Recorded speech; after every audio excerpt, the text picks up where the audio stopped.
Hi, I'm John. The autumn sun shone through the tall oak trees, casting soft shadows on our large family estate. Today, the place was filled with the chatter of relatives as we held our annual family reunion. The warm air smelled of roasting meat and fresh pie. My wife, Anna, who was very pregnant and glowing, stood beside me, smiling as we greeted cousins, uncles, and aunts arriving in large groups. "Honey, isn't it wonderful to have everyone here?" I asked.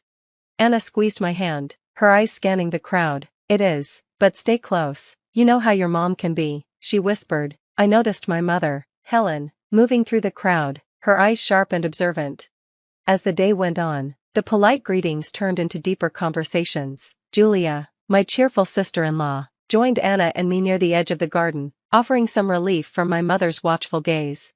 "So, John, that new case you're working on sounds tough, huh?" Julia asked, trying to shift the topic, which I appreciated. "Yeah, it's complicated, but it's nothing compared to handling family dynamics," I joked, though my eyes drifted toward where my mother was standing with my aunts, occasionally glancing at us. Anna noticed and tensed. "I wish she would just say what's on her mind. This silent judgment is exhausting," she muttered. "She just wants what's best for me, or at least that's what she thinks," I sighed. As the sun began to set, everyone gathered around a long table on the lawn for dinner. The air was filled with the sound of conversation, the clinking of silverware, and glasses raised in toasts. It was almost perfect, until my mother sat directly across from Anna and me. "John, I've noticed you've been busy with work lately. I hope you're still making time to ensure Anna is comfortable," Helen said, her voice sharp enough to make a few relatives stop eating for a moment. "Mom, Anna's doing great, right, dear?" I said, placing my hand on Anna's. "Yes, Helen, I'm fine and capable of looking after myself, but thank you for your concern," Anna replied, politely but firmly. Helen's lips thinned as she paused, her fork in the air. "Well, with the baby coming, you can't be too careful. I read an article the other day about how important it is for expectant mothers to avoid stress." "Really, Helen, I'm fine. John's been wonderful, and Julia has been a great help, too," Anna said, trying to shift the conversation.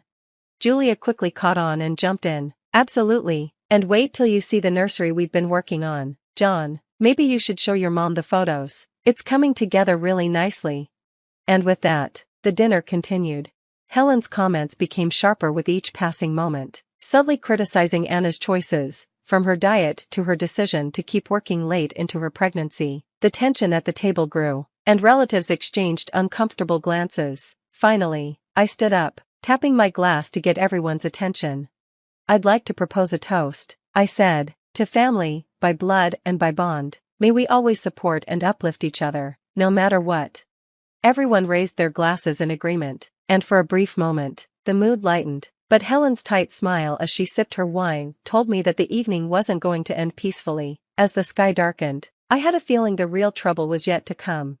Later in the evening, the warm atmosphere of the reunion started to fade, replaced by unease. The laughter and happy conversations that had filled the grand hall earlier were now replaced with a tense silence as we all moved toward the dining area for dessert. "Anna, wait till you try the lemon tart I brought. It's Julia's favorite," Aunt Margie said brightly, trying to lift the mood. "Oh, I'm sure it's wonderful. Julia's been talking about your baking all day," Anna replied, smiling as she linked arms with Julia. The two of them headed upstairs together, their dresses similar in style.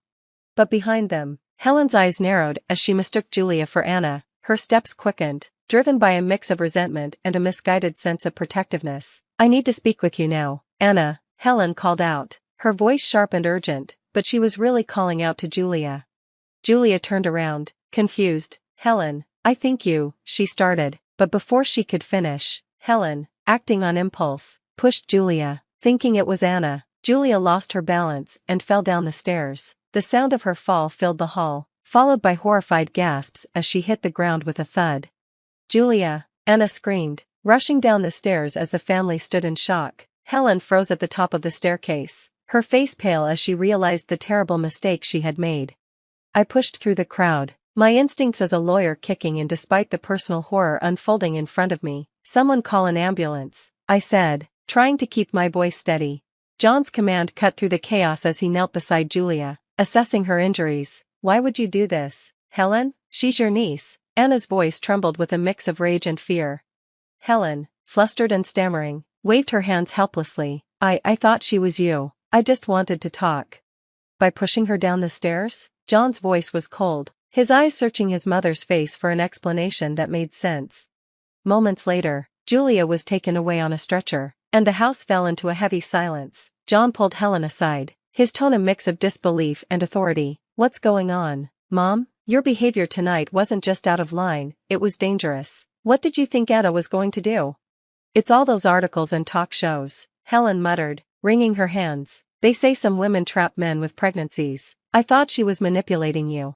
Manipulating me? Anna's my wife. We're expecting a baby together. How could you believe such nonsense about her? John's frustration mounted as he ran a hand through his hair, struggling to understand how the mother he once knew had become someone driven to hurt out of irrational fears.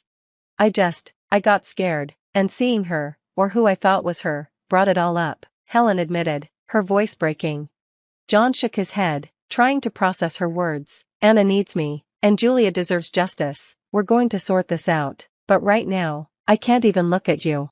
He turned back to Anna, who stood by the door, her eyes red and swollen from tears. John's resolve hardened as they both waited for news about Julia's condition. The night air felt heavy with everything left unsaid, and the trust that had once bonded the family now lay shattered. The joyful reunion had dissolved into a harsh, sobering reality.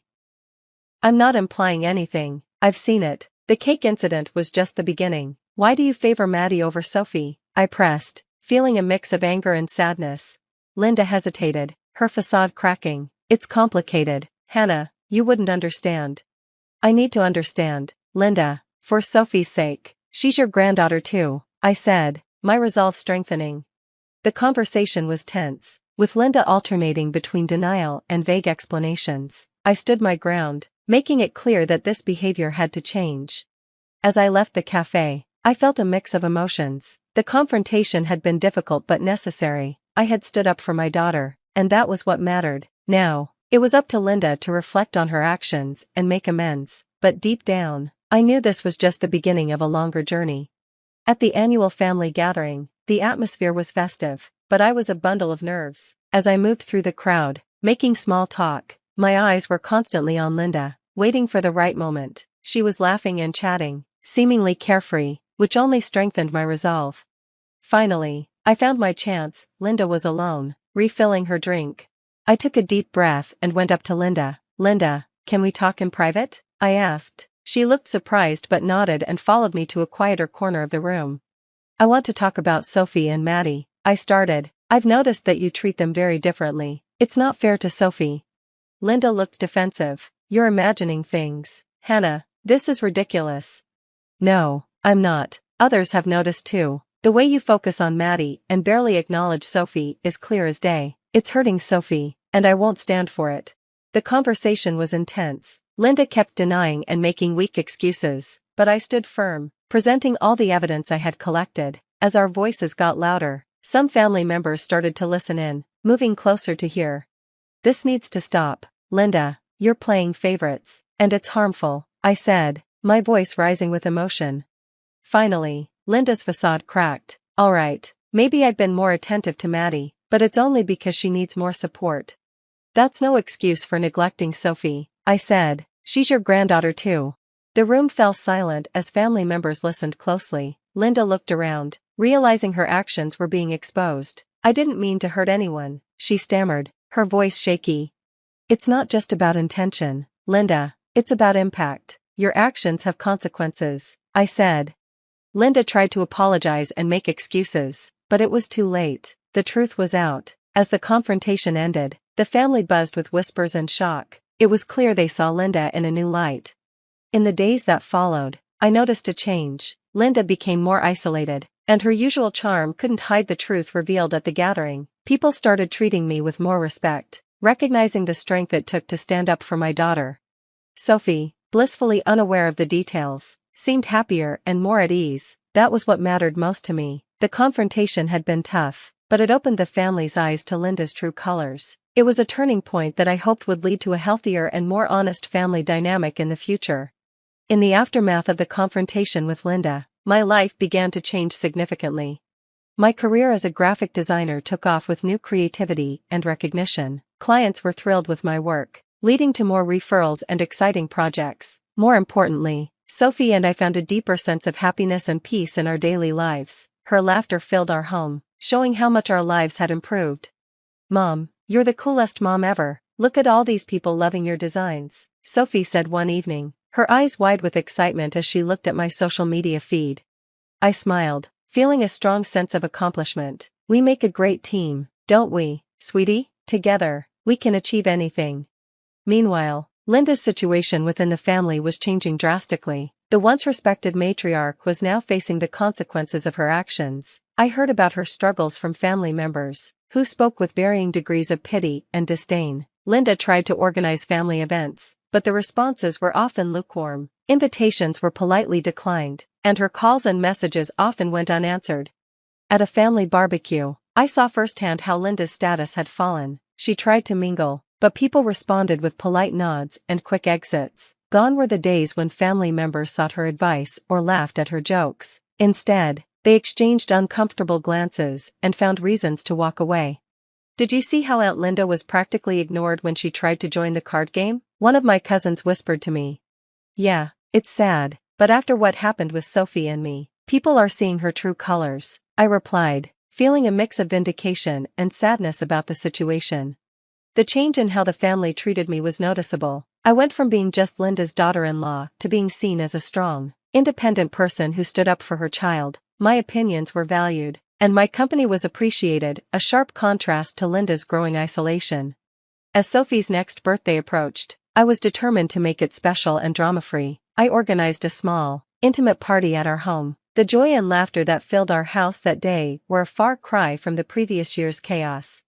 "This is the best birthday ever, Mom, you're the best," Sophie said, surrounded by her friends. I felt an overwhelming sense of pride and relief. We had not only overcome the challenges of the past but had emerged stronger and happier. That night, after the guests had left and Sophie was tucked into bed, I sat alone, reflecting on the past year. It had been a journey of immense growth and empowerment. Standing up to Linda had been tough, but it had paved the way for a new life where Sophie and I could thrive without manipulation and favoritism.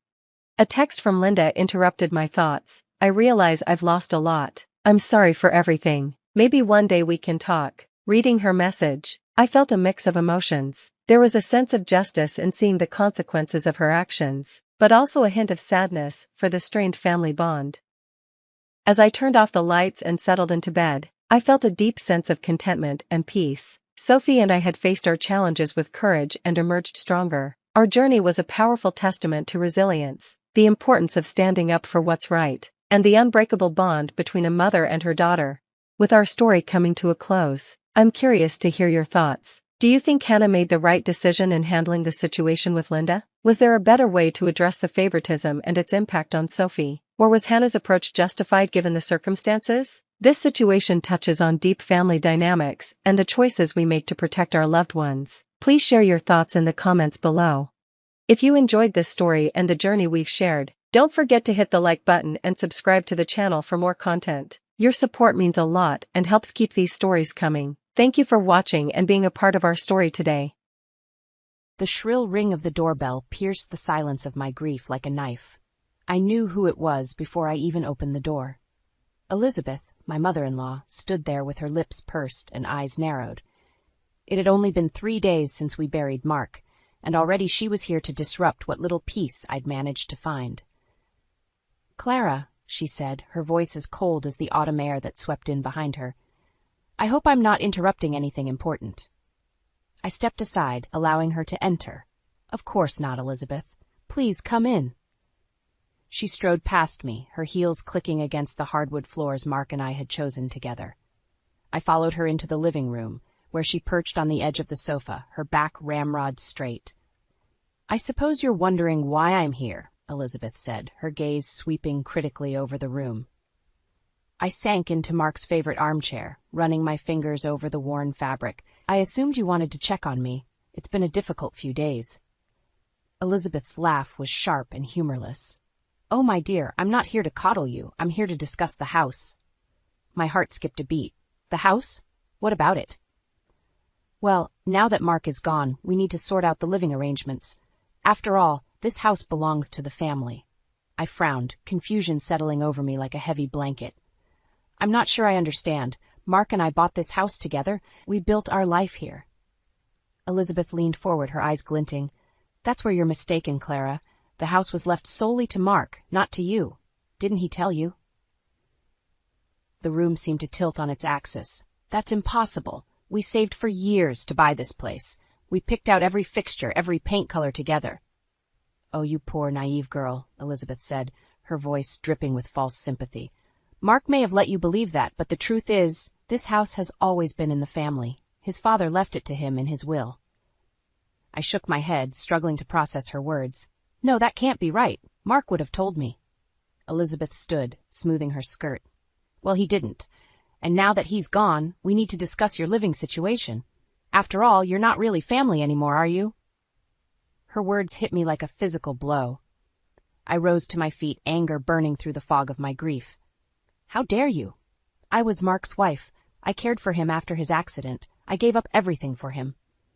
And now he's gone, Elizabeth said, her voice flat. Your duty is done. It's time for you to move on.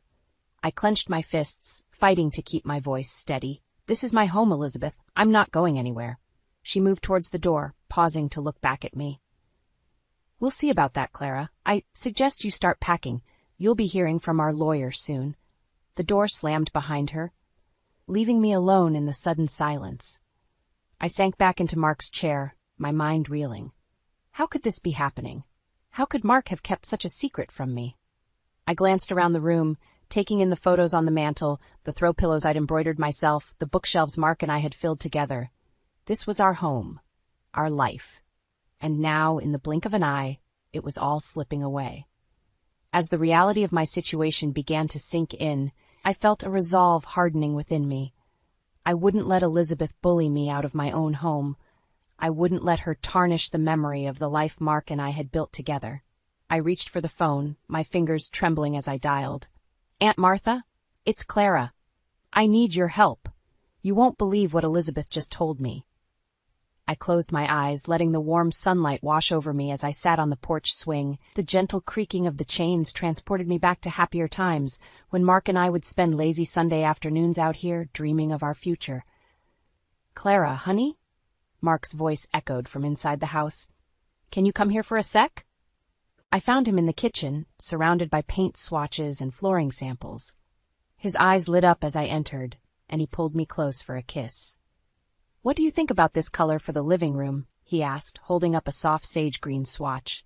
I wrinkled my nose. A bit too earthy, don't you think?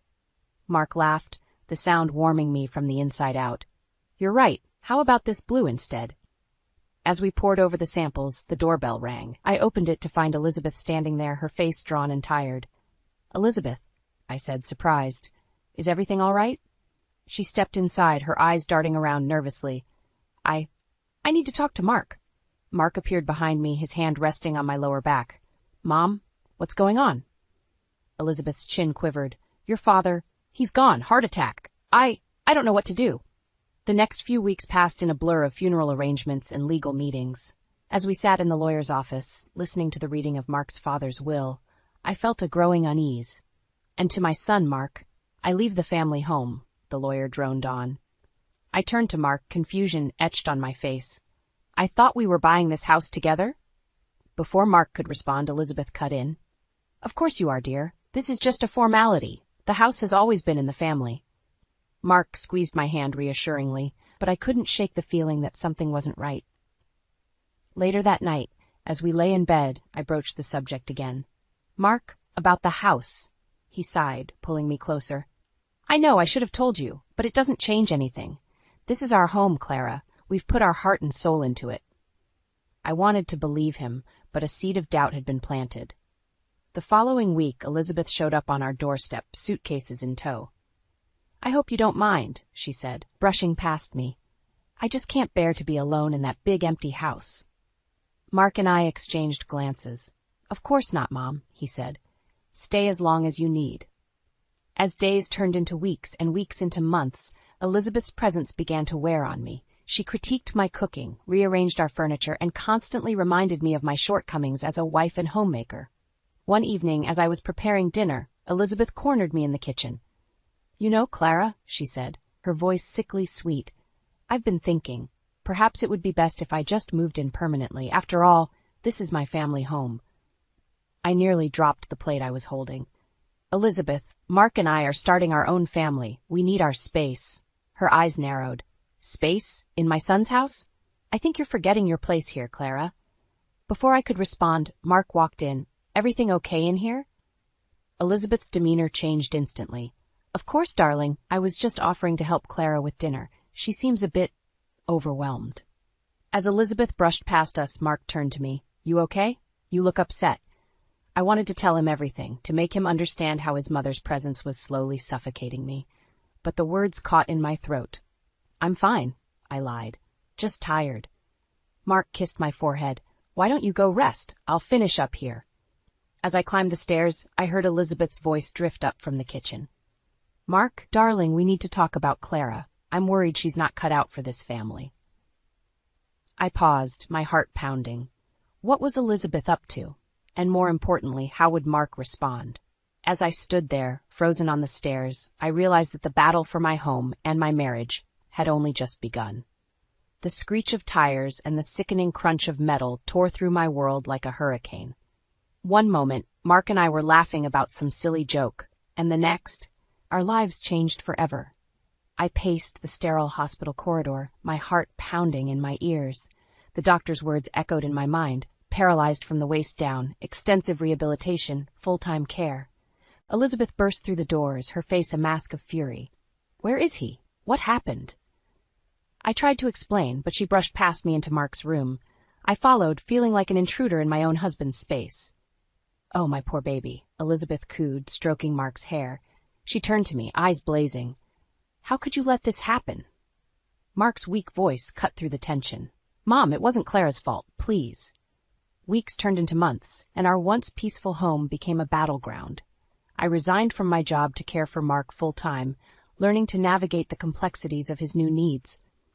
One afternoon, as I was helping Mark with his exercises, Elizabeth barged in. "Clara, the house is a mess. When was the last time you dusted?" I bit back a retort, focusing on Mark's movements. "I've been a little busy, Elizabeth," she sniffed disapprovingly.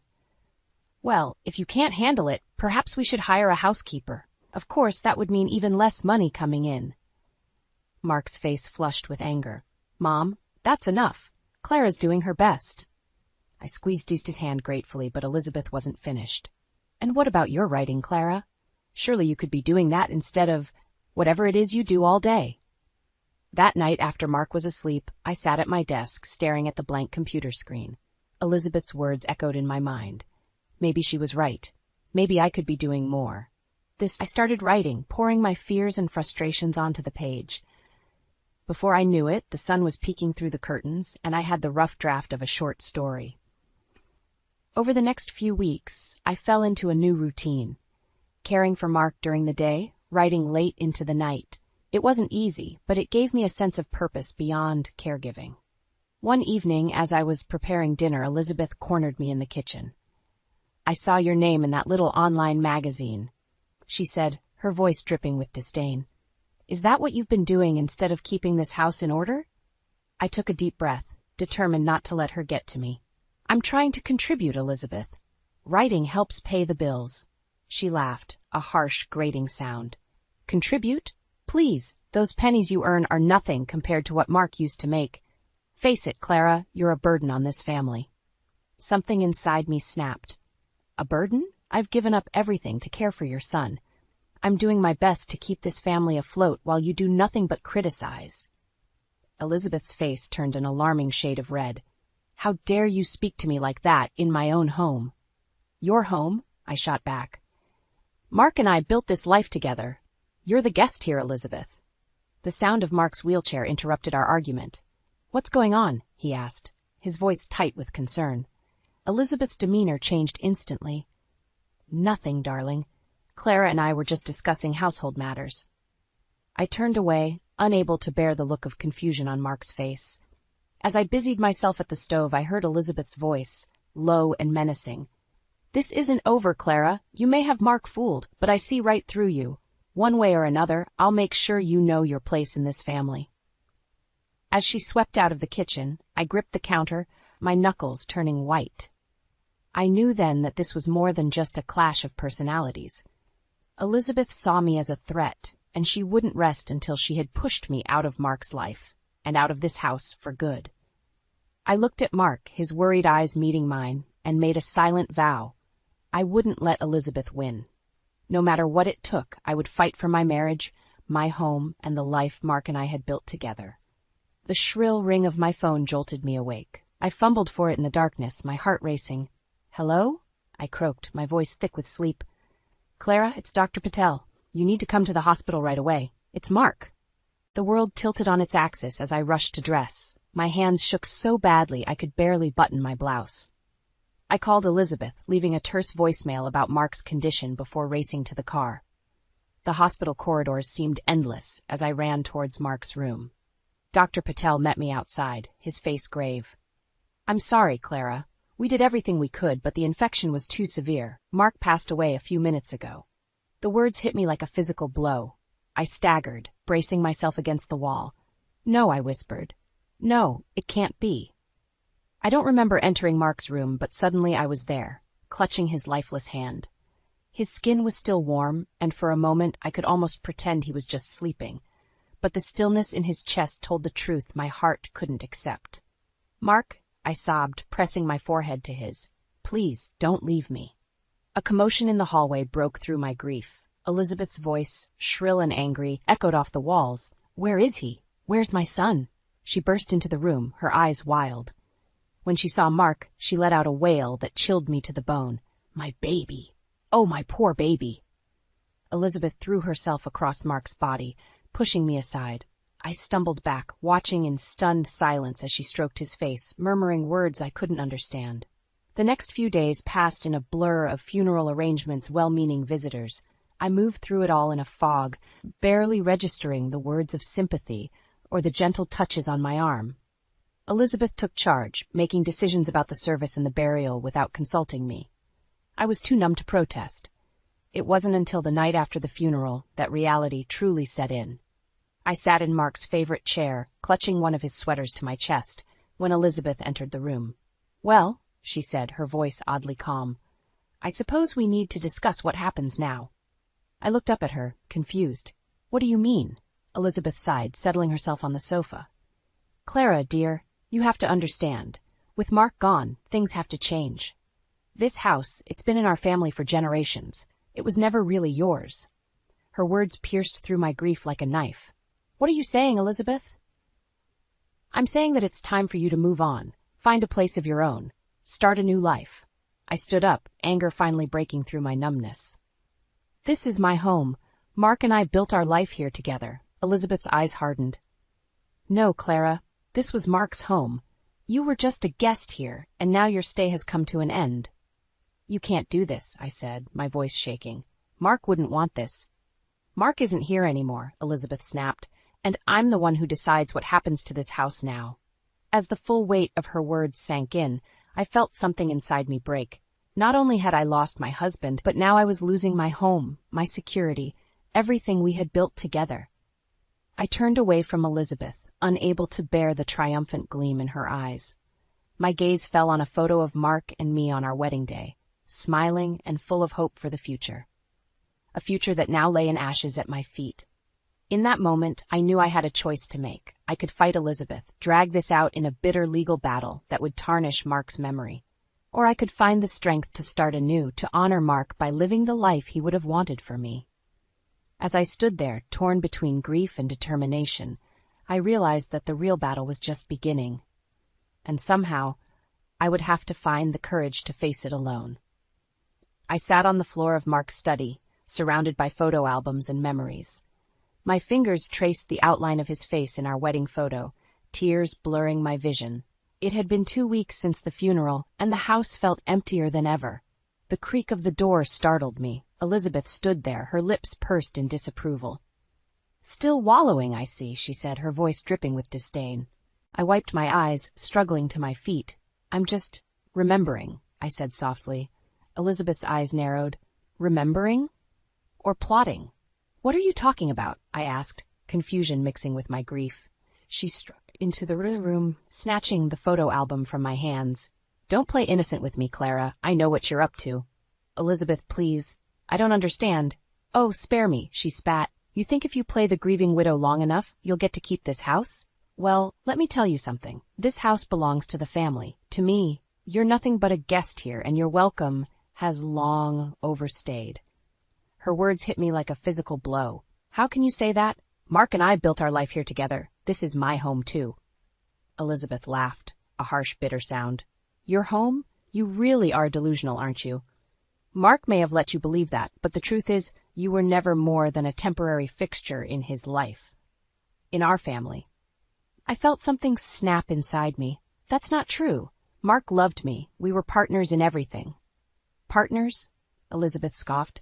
Is that what you call it when you couldn't even give him children? When you quit your job and became a burden? Face it, Clara, you were never good enough for my son. Her words cut deep, reopening wounds I thought had long since healed. I took care of Mark, I said, my voice shaking.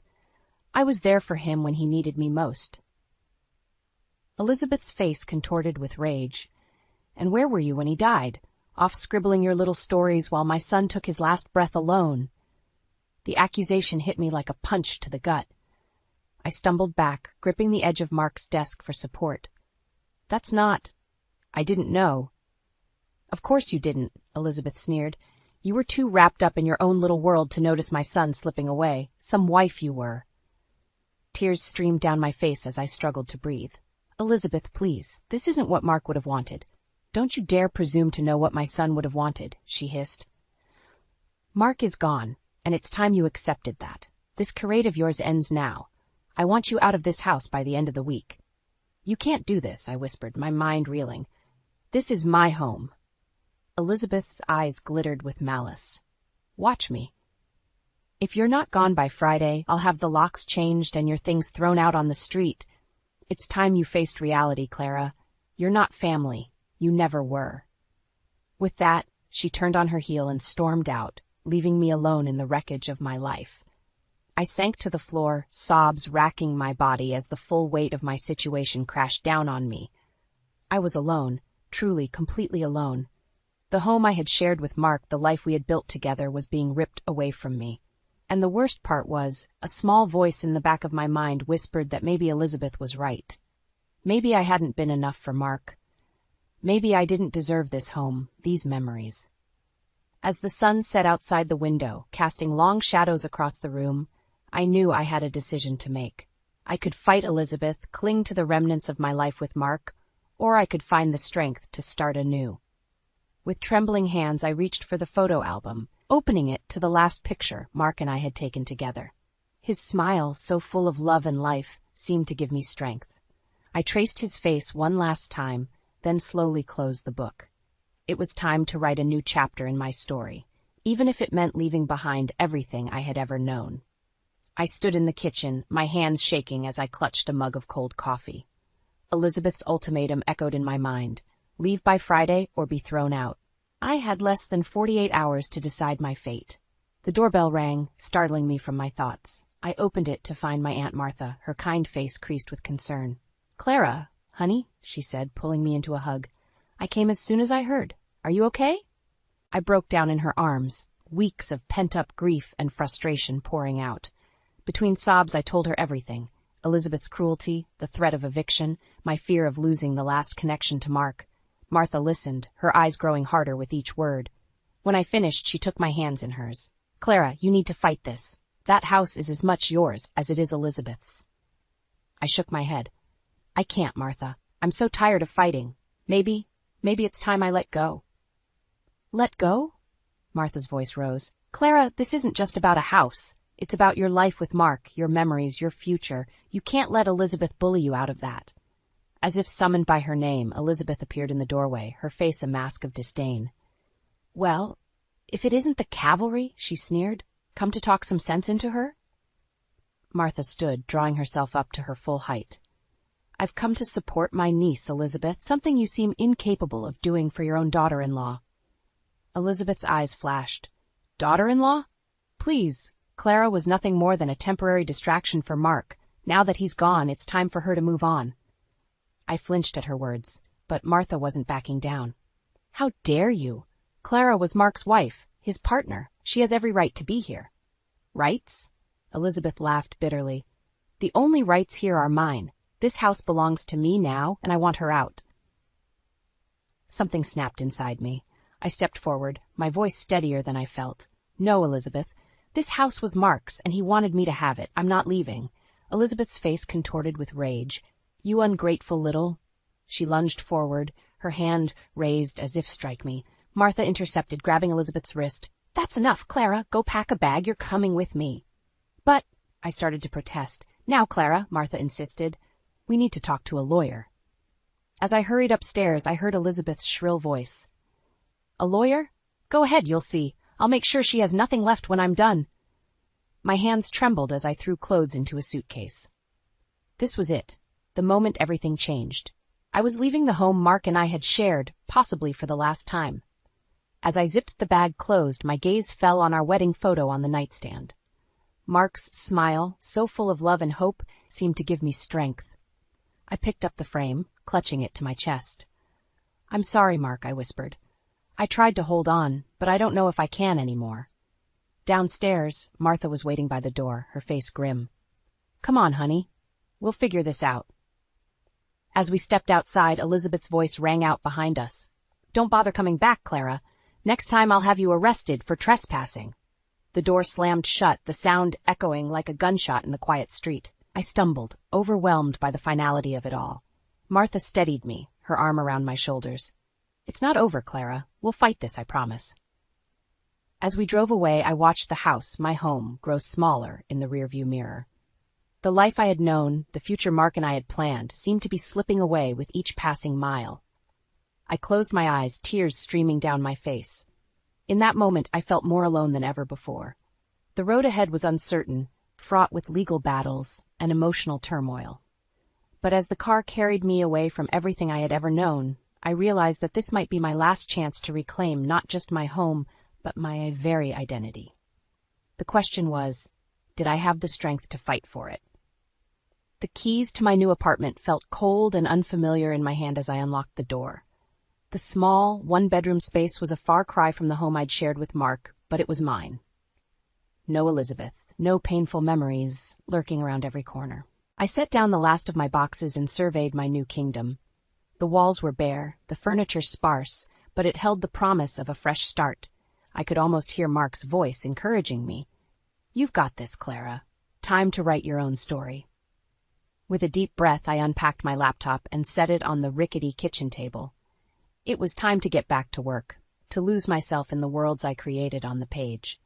As I began to type, the words flowed more freely than they had in months. Hours passed, and I barely noticed the sun setting outside my window. I was deep in the throes of writing when my phone buzzed, startling me. Elizabeth's name flashed on the screen. My finger hovered over the decline button, but curiosity got the better of me. Hello? I answered, my voice wary. Clara? Elizabeth's voice sounded strained, almost panicked. I need your help. I sat back, stunned. My help? With what? The house, she said, her words tumbling out in a rush. There's so much to manage. The taxes, the repairs.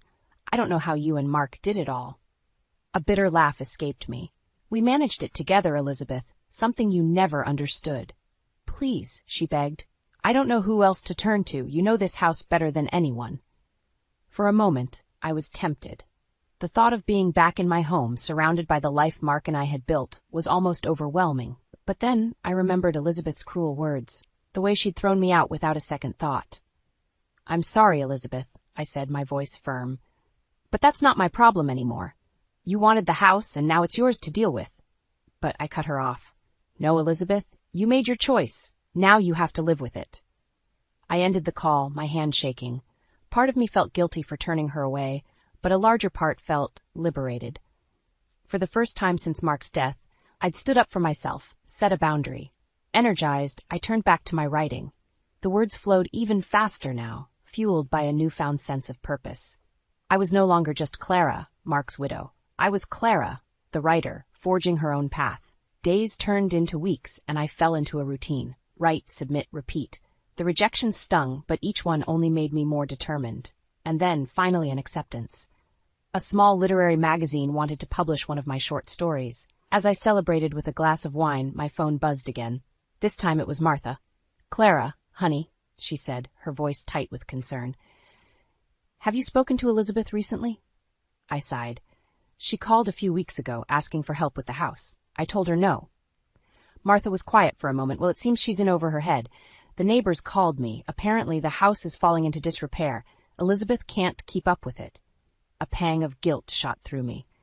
"That's unfortunate, but it's not my responsibility anymore, Martha." "I know, dear," Martha said softly, "but, well, there's more. Elizabeth is talking about selling the house." The world seemed to tilt on its axis. "Selling? But that's our home. Mark's home." "I know," Martha replied. "I thought you should know, in case you wanted to do something about it." As I hung up the phone, I felt as if I was standing on the edge of a precipice. On one side was the new life I'd begun to build, free from Elizabeth's toxicity. On the other, the home filled with memories of Mark, the life we'd shared. I glanced at my laptop, at the story I'd just sold, then at the photo of Mark on my desk. His smile seemed to challenge me, asking what I was going to do next. In that moment, I realized that the real battle was just beginning. The question was, did I have the strength to fight for my past while still moving towards my future? The doorbell's chime echoed through my apartment, jolting me from my writing trance. I opened the door to find Aunt Martha, her face etched with concern. "Clara, honey," she said, stepping inside. "We need to talk about Elizabeth." My stomach clenched. "What's she done now?" Martha sighed, settling onto my worn sofa. "It's not what she's done. It's what she's lost. The house, Clara. She sold it." The world seemed to tilt beneath my feet. "Sold it? But how? When?" "Last week," Martha replied. "For a fraction of its worth, too. She didn't know the first thing about real estate." I sank into a chair, my mind reeling. "What about the car? Mark's things?" Martha's eyes filled with pity. "Gone. All of it. She sold everything she could and gambled away the rest." A sob caught in my throat. "But why? How could she do that?" "Oh, honey," Martha said softly, "Elizabeth never knew how to manage on her own. Without Mark, without you, she was lost." The irony of it all hit me like a tidal wave. Elizabeth, who had been so determined to push me out, had ended up losing everything herself. "Where is she now?" I asked, almost afraid to hear the answer. Martha shook her head. "That's the thing. No one knows. She's burned bridges with every family member who tried to help. Last I heard, she was staying at a motel on the edge of town." I stood up, pacing the small room. I should feel satisfied, shouldn't I? After everything she put me through, this feels like justice. "But you don't, do you?" Martha asked gently. I stopped, staring out the window at the city below. "No," I whispered. "I feel sad. For her, for Mark, for the life we all could have had if things had been different." Martha joined me at the window, placing a comforting hand on my shoulder. "You have a good heart, Clara. That's why Mark loved you so much." Her words sparked something in me. I turned to face her, a new resolve burning in my chest. "I need to see her, Martha, one last time." The motel was as dingy as I'd imagined. I knocked on room 13, my heart pounding. When the door opened, I barely recognized the woman before me. Elizabeth, once so proud and put together, looked haggard and defeated. "Clara," she croaked, her eyes wide with disbelief. "Hello, Elizabeth," I said softly. "May I come in?" She stepped aside, wordlessly. The room was a mess, clothes strewn about, empty bottles littering every surface. "Why are you here?" Elizabeth asked, her voice barely above a whisper. I took a deep breath. "Because despite everything, you're family, and I think Mark would have wanted me to check on you." At the mention of Mark's name, Elizabeth crumpled. Sobs racked her body as years of grief and bitterness poured out. I hesitated for a moment before wrapping my arms around her, my own tears falling freely. We stayed like that for what felt like hours, two women united in loss and regret. When the tears finally subsided, I pulled back, looking Elizabeth in the eye. "It's time to start over," I said firmly. "Both of us." Elizabeth nodded, a glimmer of hope in her tired eyes. "But how?" "I've lost everything." I smiled, a plan forming in my mind. "Not everything. You still have family, Elizabeth, and I think I might have an idea." As we left the motel room together, I felt a weight lift from my shoulders. The house was gone, along with many of the physical reminders of my life with Mark. But I realized that the most important things, the memories, the love, the lessons learned, were still with me. I glanced at Elizabeth, seeing her not as an enemy, but as a fellow traveler on this journey of grief and healing. We had a long road ahead, but for the first time in months I felt truly hopeful. As we drove away, I caught a glimpse of my reflection in the rearview mirror. The woman looking back at me was stronger, wiser, and more compassionate than she had been before. I smiled, hearing Mark's voice in my head. "That's my girl. Keep writing your story, Clara. The best chapters are yet to come." And as the sun set on this chapter of my life, I knew that he was right. The end of one story was just the beginning of another, and this time I was ready to be the author of my own tale. The shrill ring of my phone pierced the quiet of my studio, shattering my concentration. I glanced at the caller ID and felt my stomach lurch. Ethan, my ex-husband. I hadn't heard from him in 3 years, not since our messy divorce. With trembling fingers, I answered. "Laura," his voice was cold, accusatory. "What have you done to my parents?" I blinked, caught off guard. "Ethan, what are you talking about? Don't play dumb with me," he snarled. "Mom and Dad are broke, and they're saying you're the reason why. What kind of sick game are you playing?" My mind reeled. I hadn't spoken to Grace and Arnold in years, not since Ethan had left me for my sister, Rachel. "I haven't seen your parents since before the divorce," I said, struggling to keep my voice steady. "I have no idea what you're talking about." "Liar!" Ethan's voice rose to a shout. "They've been sending you money for years, and now they can't even afford their medications. How could you do this to them? To me?" I felt a surge of anger. How dare he accuse me of such a thing? After everything he'd done? "Listen to me, Ethan," I said, my voice hard. "I don't know what's going on with your parents, but I have nothing to do with it. Maybe you should look closer to home for answers." There was a pause on the other end of the line. When Ethan spoke again, his voice was low and menacing. "I'm warning you, Laura. If I find out you've been manipulating my parents, I'll make you pay. You won't get away with this." The line went dead. I stared at my phone, my heart pounding. What the hell was going on? I barely had time to process the conversation when my studio door burst open. My assistant, Megan, rushed in, her face pale. "Laura, there's a man downstairs causing a scene. He's demanding to see you." My blood ran cold. "What does he look like?" Megan's eyes widened.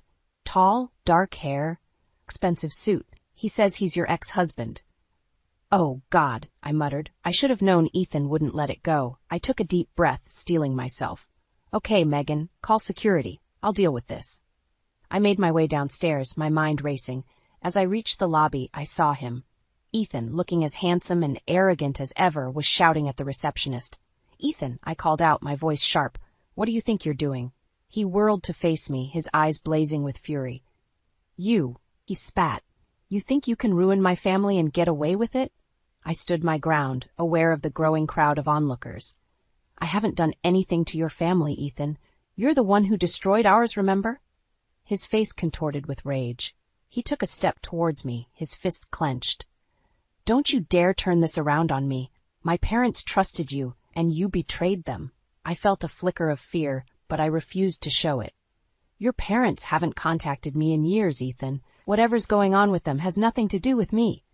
"Liar!" he roared, lunging forward. Suddenly, 2 security guards appeared, grabbing Ethan's arms. He struggled against them, his face red with fury.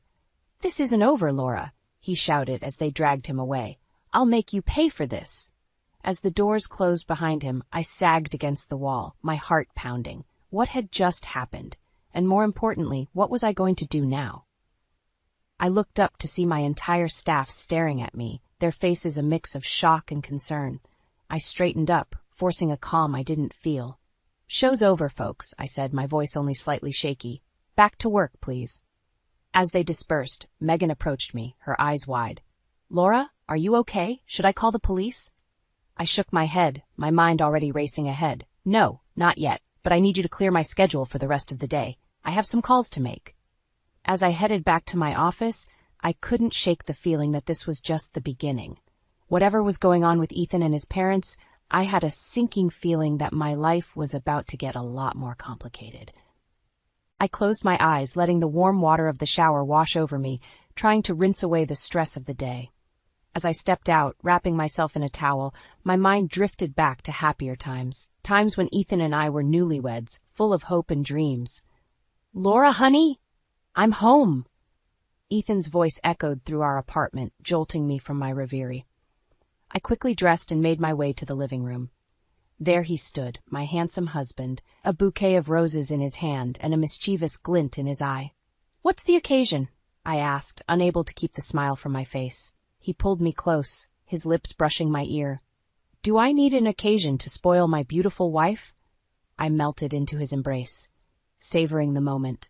This was the Ethan I fell in love with, charming, thoughtful, and completely devoted to me. But as I pulled away, I caught a whiff of unfamiliar perfume on his collar. My stomach clenched, but I pushed the thought aside. I was being paranoid, surely. "I have news," Ethan said, his excitement palpable. "The company's sending me to New York for a big project.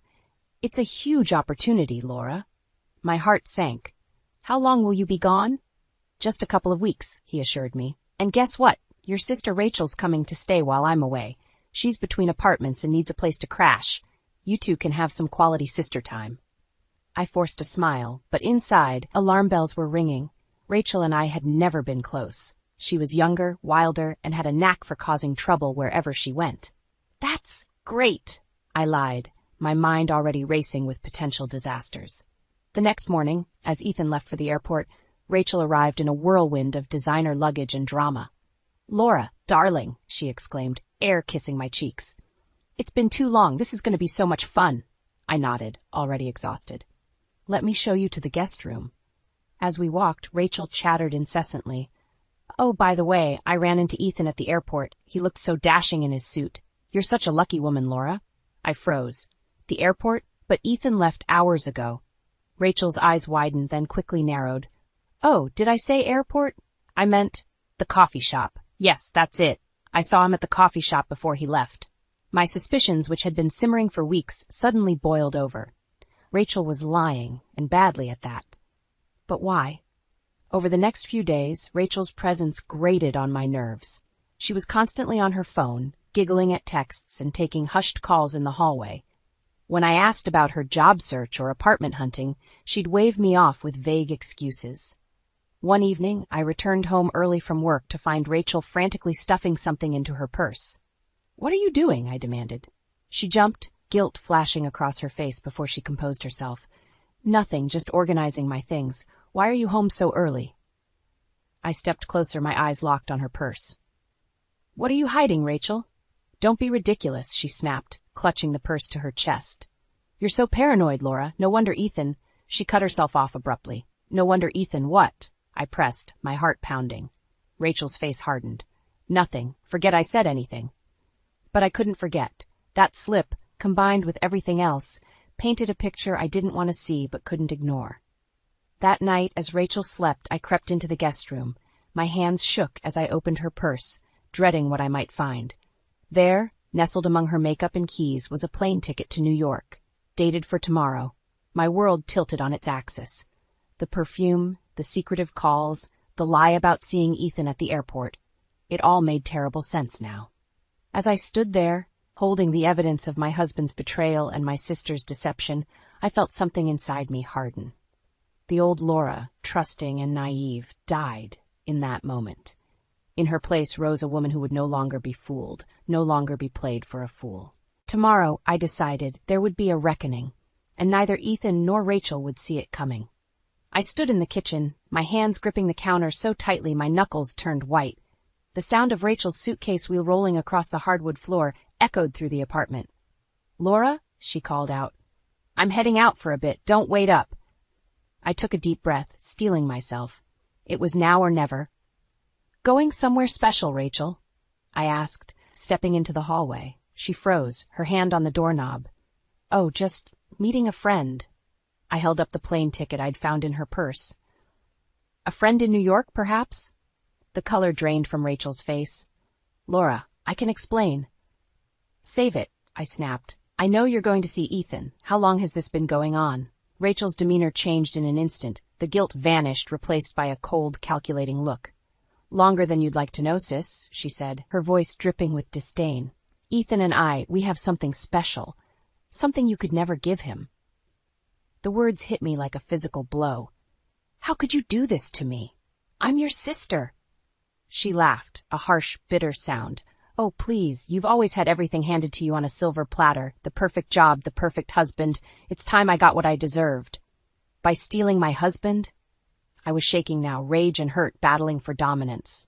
He was never really yours, Rachel sneered. He was just waiting for something better to come along. Face it, Laura, you're not enough for him. You never were. I lunged forward, my hand connecting with her cheek in a resounding slap. Rachel stumbled back, shock written across her face. Get out, I hissed. Get out of my home, and don't you dare come back. Rachel grabbed her suitcase, her eyes blazing with fury. You'll regret this, Laura. Ethan and I will make sure of it. As the door slammed behind her, I collapsed to the floor, sobs racking my body.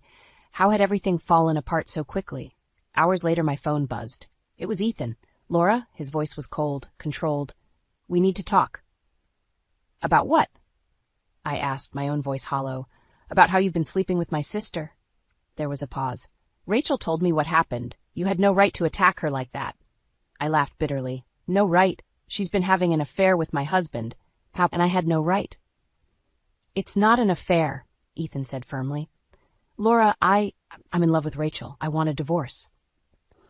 The world seemed to tilt on its axis. A divorce? I whispered. Yes, I'll be back in town next week. We can discuss the details then.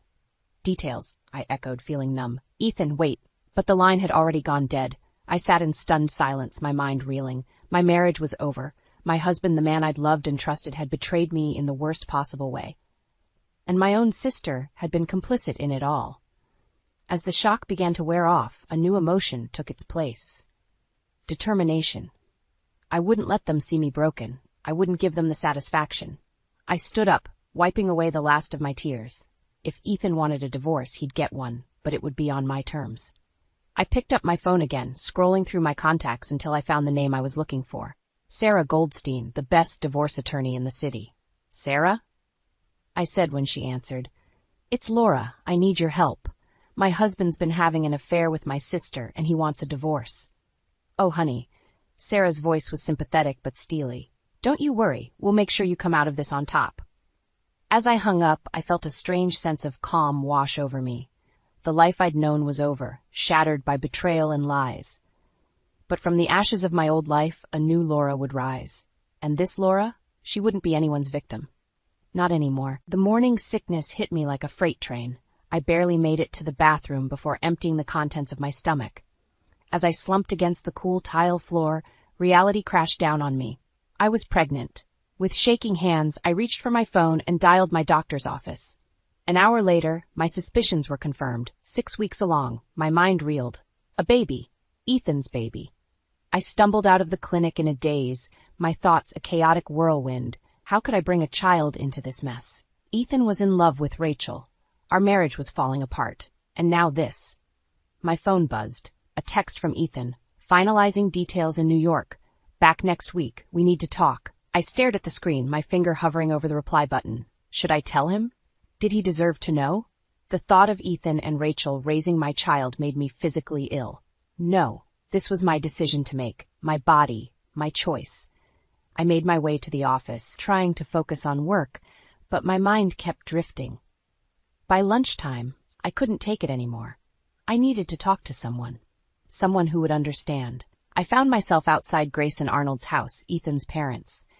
They had always been kind to me, treating me like a daughter. Before I could change my mind, I knocked. Grace answered, her face lighting up. Laura, what a lovely surprise. Come in, dear. I followed her into the living room where Arnold was reading the paper. He smiled warmly at me. Laura, it's been too long. How are you? The concern in their eyes undid me. Tears welled up, and before I knew it, I was sobbing, the whole sordid story spilling out. Ethan's affair with Rachel, the impending divorce, and finally the pregnancy. Grace held me close, murmuring soothing words while Arnold's face darkened with anger. That boy, he muttered. We didn't raise him to behave like this. When I finally calmed down, Grace asked the question I'd been dreading. What are you going to do about the baby, dear? I took a deep breath. I don't know. I never thought I'd be in this position. Single, pregnant, about to go through a divorce. Arnold leaned forward, his eyes serious. Laura, whatever you decide, we want you to know that we're here for you. Your family, regardless of what happens with Ethan. Grace nodded emphatically. We'll support you, no matter what. If you want to keep the baby, we'll help in any way we can. Their unconditional support overwhelmed me. For the first time since discovering Ethan's betrayal, I felt a glimmer of hope. As I left their house, my phone buzzed again. Another text from Ethan. Booked an appointment with the divorce lawyer for next Tuesday. Hope that works for you.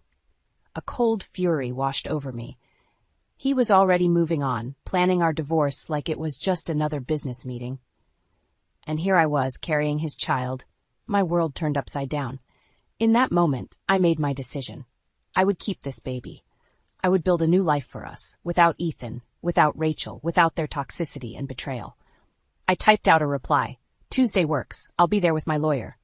Then I made another call. Sarah? It's Laura again. There's been a development. I'm pregnant, and I'm keeping the baby. Sarah's intake of breath was audible. Oh, honey, this changes everything. Don't worry, we'll make sure you and that baby are taken care of. Ethan won't know what hit him. As I hung up, a strange calm settled over me. The path ahead would be difficult, filled with challenges I couldn't even imagine, but for the first time in weeks, I felt strong. Ready. Let Ethan and Rachel have each other. I had something far more precious now. A future. A family of my own. I placed a hand on my still flat stomach. It's just you and me, little one, I whispered. And we're going to be just fine. The day of the divorce meeting arrived with a sickening sense of finality. I stood outside the law office, my hand resting protectively over my still flat stomach. Taking a deep breath, I pushed open the door. Ethan was already there, looking annoyingly handsome in his tailored suit. His eyes widened slightly as they met mine, a flicker of something, guilt, regret, passing over his face before it hardened into a mask of indifference. Laura, he nodded curtly. Ethan, I replied, my voice steadier than I felt. We sat across from each other, an ocean of betrayal between us. Our lawyers began discussing terms, their voices a dull buzz in my ears. I focused on Ethan, studying the man I once thought I'd spend my life with. How had we ended up here? Suddenly the door burst open. Rachel sauntered in, her face a picture of faux concern. Oh, I'm so sorry I'm late, she cooed, placing a possessive hand on Ethan's shoulder.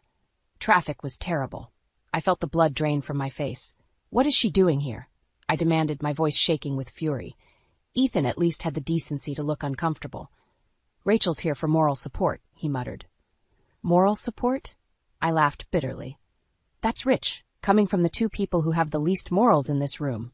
Rachel's eyes narrowed. Now, Laura, there's no need to be nasty. We're all adults here. I stood up abruptly, my chair scraping against the floor. I want her out, I said, pointing at Rachel. This is between Ethan and me. She has no right to be here. Actually, Ethan cleared his throat. There's something you should know. He glanced at Rachel, who nodded encouragingly. Rachel and we're engaged. The world tilted on its axis. Engaged. The word echoed in my head, each repetition a fresh stab of pain. How long? I whispered, my voice barely audible. Ethan shifted uncomfortably. We've been talking about it for a while. I was going to tell you after. How long? I repeated, each word dripping with venom. Rachel smirked, flashing a diamond ring I hadn't noticed before. Since last month. We didn't want to upset you, but we're just so in love. Something inside me snapped. All the pain, the betrayal, the fear of the past weeks coalesced into a white-hot rage. In love? I spat. You want to talk about love? Let me tell you something about love. I turned to Ethan, my eyes blazing. I'm pregnant. The room fell silent. Ethan's face drained of color. Rachel's smug smile faltered. What? Ethan choked out. You heard me, I said, my voice gaining strength. I'm carrying your child. The child you were ready to abandon along with your marriage vows. Ethan stumbled to his feet. Laura, I had no idea. Why didn't you tell me? When should I have told you, Ethan? When you were sneaking around with my sister. Or maybe when you were planning your engagement behind my back. Rachel's face contorted with fury. You're lying, she hissed. You're just trying to manipulate him. I laughed, a harsh, bitter sound. Manipulate him?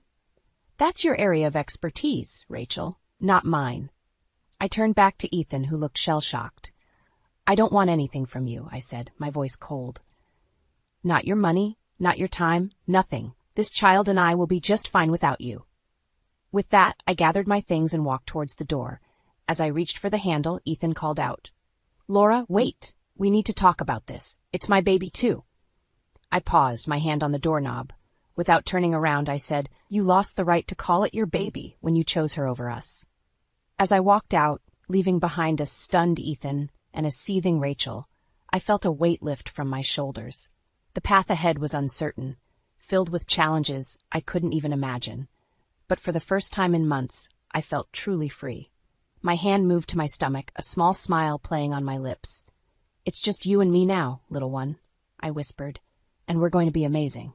The months flew by in a whirlwind of doctor's appointments, legal meetings, and sleepless nights.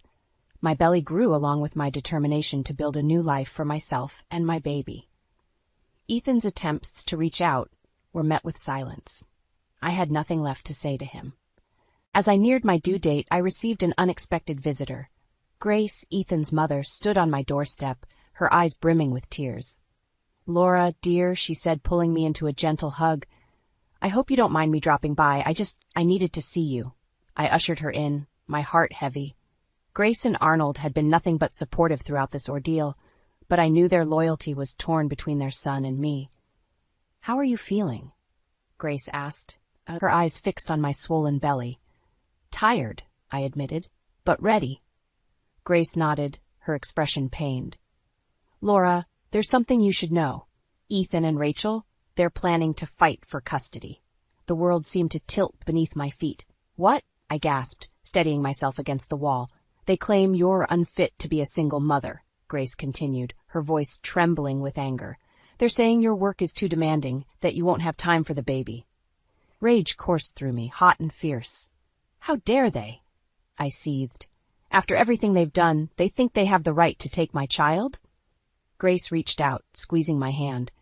"Arnold and I won't let that happen. We'll testify on your behalf if it comes to that." Tears pricked my eyes. "Thank you," I whispered. As Grace left, I felt a sharp pain in my abdomen. I dismissed it, too preoccupied with this new threat. But as the evening wore on, the pain intensified. With a jolt of realization, I knew the baby was coming. I called my friend Sarah, who rushed over to drive me to the hospital. As we sped through the night, another contraction hit, stronger this time. "Breathe, Laura," Sarah urged, her knuckles white on the steering wheel. We arrived at the hospital in a flurry of activity. As I was wheeled into the delivery room, I caught sight of a familiar figure in the waiting area. Ethan. Our eyes met for a brief moment. I saw a mixture of emotions flash across his face: concern, regret, longing. But then Rachel appeared at his side, and his expression hardened. The next few hours were a blur of pain and determination. With each contraction, I channeled my anger, my fear, my love for this child I hadn't met yet. And then finally, a cry pierced the air. "It's a boy," the doctor announced, placing my son on my chest. As I looked into his tiny face, all the pain and betrayal of the past months melted away. This was what mattered, this perfect, innocent life we had created. But my moment of bliss was short-lived. A commotion outside the room caught my attention. Ethan's voice, raised in anger. "That's my son in there! I have a right to see him!" Panic gripped me. I clutched my baby closer, my heart racing. The nurse looked at me questioningly. "Do you want to see the father?" she asked gently. I shook my head, tears streaming down my face. "No," I whispered. "He's not welcome here." As if sensing my distress, my son began to cry. I soothed him, murmuring soft words of comfort. In that moment, I made a vow. No matter what it took, I would protect this child. From Ethan, from Rachel, from anyone who threatened our happiness. The nurse nodded understanding and left to deal with Ethan. As his protests faded, I looked down at my son, marveling at his tiny features. "It's just you and me now, little one," I whispered, echoing the words I'd spoken months ago. "And I promise you, we're going to be more than just fine. We're going to be extraordinary." 3 years flew by in a blur of first steps, sleepless nights, and countless moments of joy with my son Alex. I'd built a life for us, far from the shadows of Ethan and Rachel's betrayal. My design business thrived, and I'd even started dating again, though Alex remained my priority.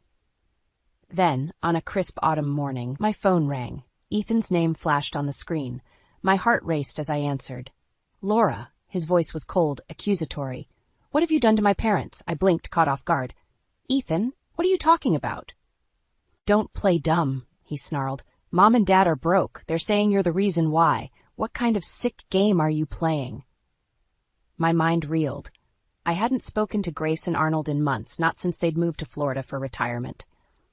I haven't seen your parents in ages, Ethan. I have no idea what you're talking about. Liar. Ethan's voice rose to a shout. They've been sending you money for years, and now they can't even afford their medications. How could you do this to them? To Alex? Anger surged through me. Listen to me, Ethan. I don't know what's going on with your parents, but I have nothing to do with it. Maybe you should look closer to home for answers. There was a pause on the other end of the line. When Ethan spoke again, his voice was low and menacing. I'm warning you, Laura. If I find out you've been manipulating my parents, I'll take Alex away from you. You won't get away with this. The line went dead. I stood there, shaking, my mind racing. What was happening? I dialed Grace's number, but it went straight to voicemail. Arnold's too. Panic rising, I called their neighbor in Florida. Oh, honey, the neighbor said, her voice heavy with sympathy. Grace and Arnold moved out weeks ago, said they couldn't afford the place anymore. I thought you knew. My blood ran cold. Something was terribly wrong. Just then there was a knock at my door. I opened it to find a stern-faced woman in a suit. Laura Thompson, she asked. I nodded, numb. I'm from Child Protective Services. We've received a report of potential child endangerment. I'm here to conduct an evaluation. My world tilted on its axis. Child endangerment? I echoed, disbelieving. There must be some mistake. The woman's face remained impassive. May I come in, please? As she entered, my phone buzzed with a text from an unknown number. How does it feel to lose everything, sis? Karma's a bitch. Our Rachel. Of course. This was her doing. The CPS worker moved through my home, asking pointed questions about my parenting, my work hours, my financial situation. With each query, I felt the noose tightening. Where's your son now? She asked. At daycare, I replied, my voice barely above a whisper. She nodded, making a note. I'll need to speak with the daycare staff, and we'll be conducting follow-up visits.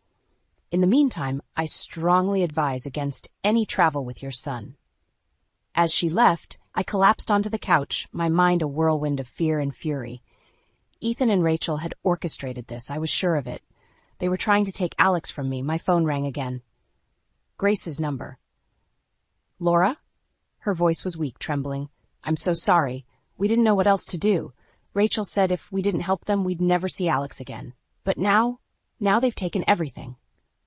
Tears streamed down my face as the full picture emerged. Ethan and Rachel had manipulated everyone, destroying lives in their wake. As I hung up, a steely resolve settled over me. They thought they'd won, that they'd finally broken me. But they had no idea what I was capable of when it came to protecting my son. I picked up my phone again, dialing a number I'd hoped never to use. Sarah? It's Laura. I need your help. It's time to fight back. The morning sun had barely risen when I heard the commotion outside my office. Ethan's voice, loud and belligerent, echoed through the hallway. Where is she? I demand to see Laura. My heart raced as I quickly dialed security. But before they could arrive, my office door burst open. Ethan stormed in, his face contorted with rage. Rachel closed behind him. You think you can hide from us? Ethan snarled. We know what you did to my parents. You're not fit to raise Alex. I stood my ground, anger and determination surging through me. I've done nothing to your parents, Ethan. You and Rachel are the ones who've manipulated and stolen from them. Rachel's face twisted into a sneer. Prove it. It's your word against ours. Who do you think they'll believe? The loving son or the bitter ex-wife?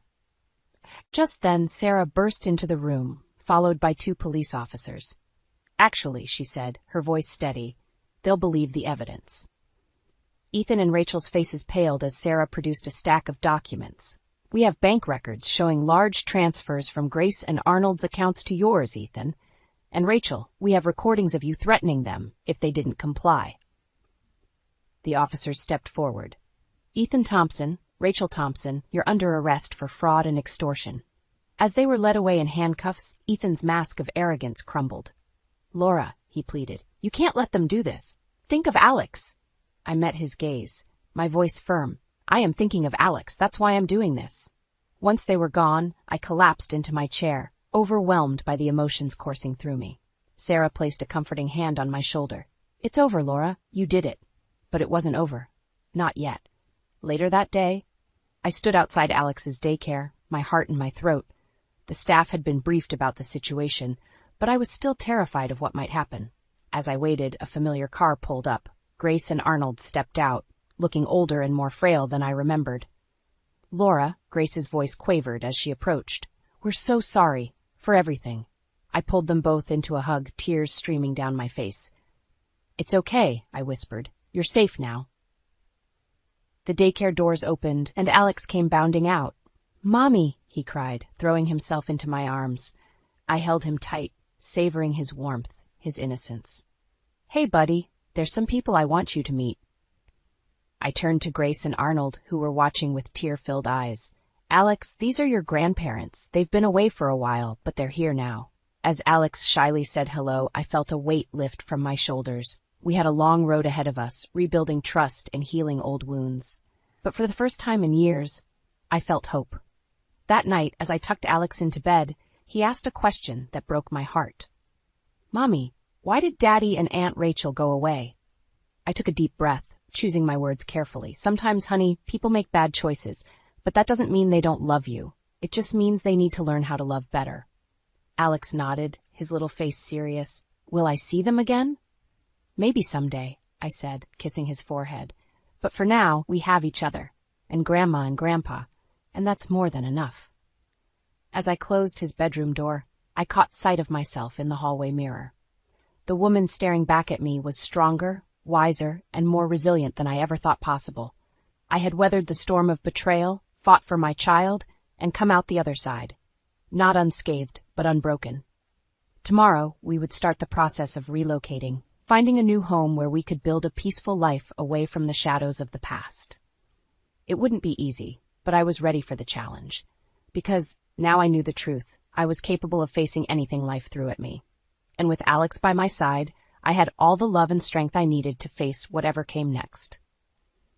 As I settled into bed, I smiled to myself. The future was uncertain, but for the first time in years, I was excited to see what it held. Because whatever came our way, I knew we would face it together, and that was all that mattered. I swear to God, Judith, if you don't get out of my kitchen right now, You'll what, dear? Serve us undercooked chicken? I'm only trying to help. I gripped the serving spoon so hard my knuckles turned white. The urge to fling scalding gravy at my mother-in-law's perfectly coiffed hair was almost overwhelming. But I took a deep breath, plastered on a smile, and turned to face her. I appreciate the offer, but I've got this under control. Why don't you join the others in the living room? I'm sure Ethan would love to show you the new entertainment system.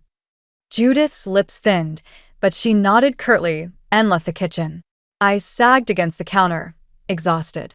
It was supposed to be a joyous occasion, our housewarming party, celebrating the completion of our dream home. Instead, it felt like a battlefield. My name is Lila, and I'm beginning to wonder if I've made a terrible mistake. Everything okay in here? Ethan's warm voice cut through my spiraling thoughts. He wrapped his arms around me from behind, and I leaned into his embrace. Your mother's driving me crazy, I muttered. He sighed. I know. I'm sorry. She means well, she just has a funny way of showing it. I finished for him. Ethan kissed the top of my head. It'll get better. They just need time to adjust. I wanted to believe him, but the snide comments and disapproving looks from Judith and Veronica, Ethan's sister, had been relentless since we announced our engagement 3 years ago. Now, with my mother Sylvia living with us, their hostility had reached new heights. Lila. My mother's soft voice called from the hallway. Do you need any help, sweetheart? I extracted myself from Ethan's arms and went to greet her. Sylvia sat in her wheelchair, a gentle smile on her face. I'm fine, Mom. Just putting the finishing touches on dinner.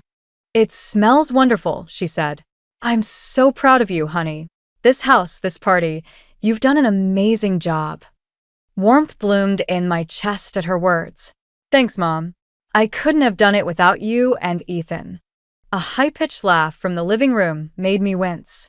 Veronica's voice carried clearly. I still can't believe they built a ramp instead of stairs. It looks so institutional. I closed my eyes, willing myself not to react. When I opened them, Sylvia was watching me with concern. "Don't let them get to you," she said softly. "This is your home, Lila. You and Ethan built it with love." I nodded, squeezing her hand. "I know. I just wish they could see that." The timer on the oven beeped, saving me from further conversation. I hurried back to the kitchen, Ethan close behind. "I'll set the table," he offered. "Thanks, love." As I pulled the roast from the oven, voices drifted in from the living room. "It's just not right," Judith was saying.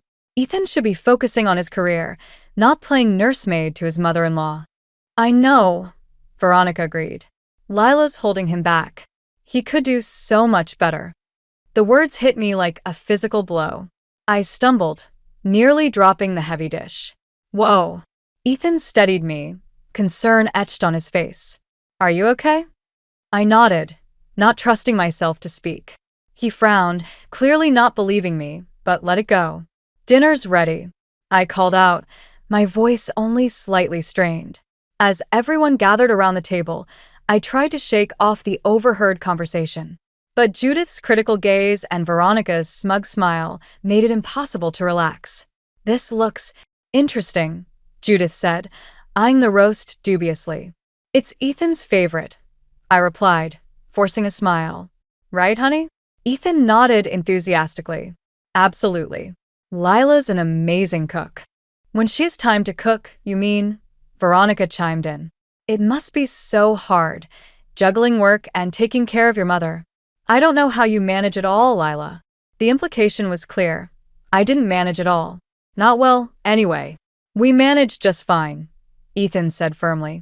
"Mom, would you like some wine?" As conversation flowed around me, I found myself retreating inward. The dream home we'd worked so hard to build suddenly felt like a gilded cage. Every choice we'd made, from the open floor plan to accommodate Sylvia's wheelchair to the soothing color palette I'd agonized over, was now tainted by Judith and Veronica's judgment. "A toast," Judith announced, raising her glass. "To new beginnings and family coming together." The words should have been comforting. Instead, they felt like a threat. As we clinked glasses, I caught Sylvia's eye across the table. She gave me a small, encouraging nod. In that moment, I made a silent vow. I would not let Judith and Veronica destroy what we'd built. This was our home, our family, and I would fight to protect it no matter the cost. Little did I know just how high that cost would be. The alarm blared, jolting me awake. I reached over to silence it, my hand brushing against Ethan's empty side of the bed. He'd already left for work, probably hours ago. The clock read 7:15 a.m. I'd overslept again. "Shit," I muttered, throwing off the covers. As I rushed through my morning routine, guilt gnawed at me. Ethan had been working longer hours lately, the stress etched into the lines on his face. I should be doing more to support him, not sleeping in. I found my mother in the kitchen, already dressed and sipping her morning tea. "Good morning, sweetheart," Sylvia said, her smile warm. "I've made you some toast and coffee to go." "You're a lifesaver, Mom," I said, grabbing the travel mug and kissing her cheek. "I'm sorry I can't stay and chat. I'm running late." "Don't worry about me," she assured me. "Go, have a good day at work." As I rushed out the door, my phone buzzed. A text from Ethan. "Working late tonight. Don't wait up." I sighed, typing back a quick "love you" before starting the car. It seemed like we were ships passing in the night lately, barely having time for more than a quick kiss or hurried conversation. The workday flew by in a blur of meetings and deadlines. By the time I got home, exhaustion had settled deep in my bones.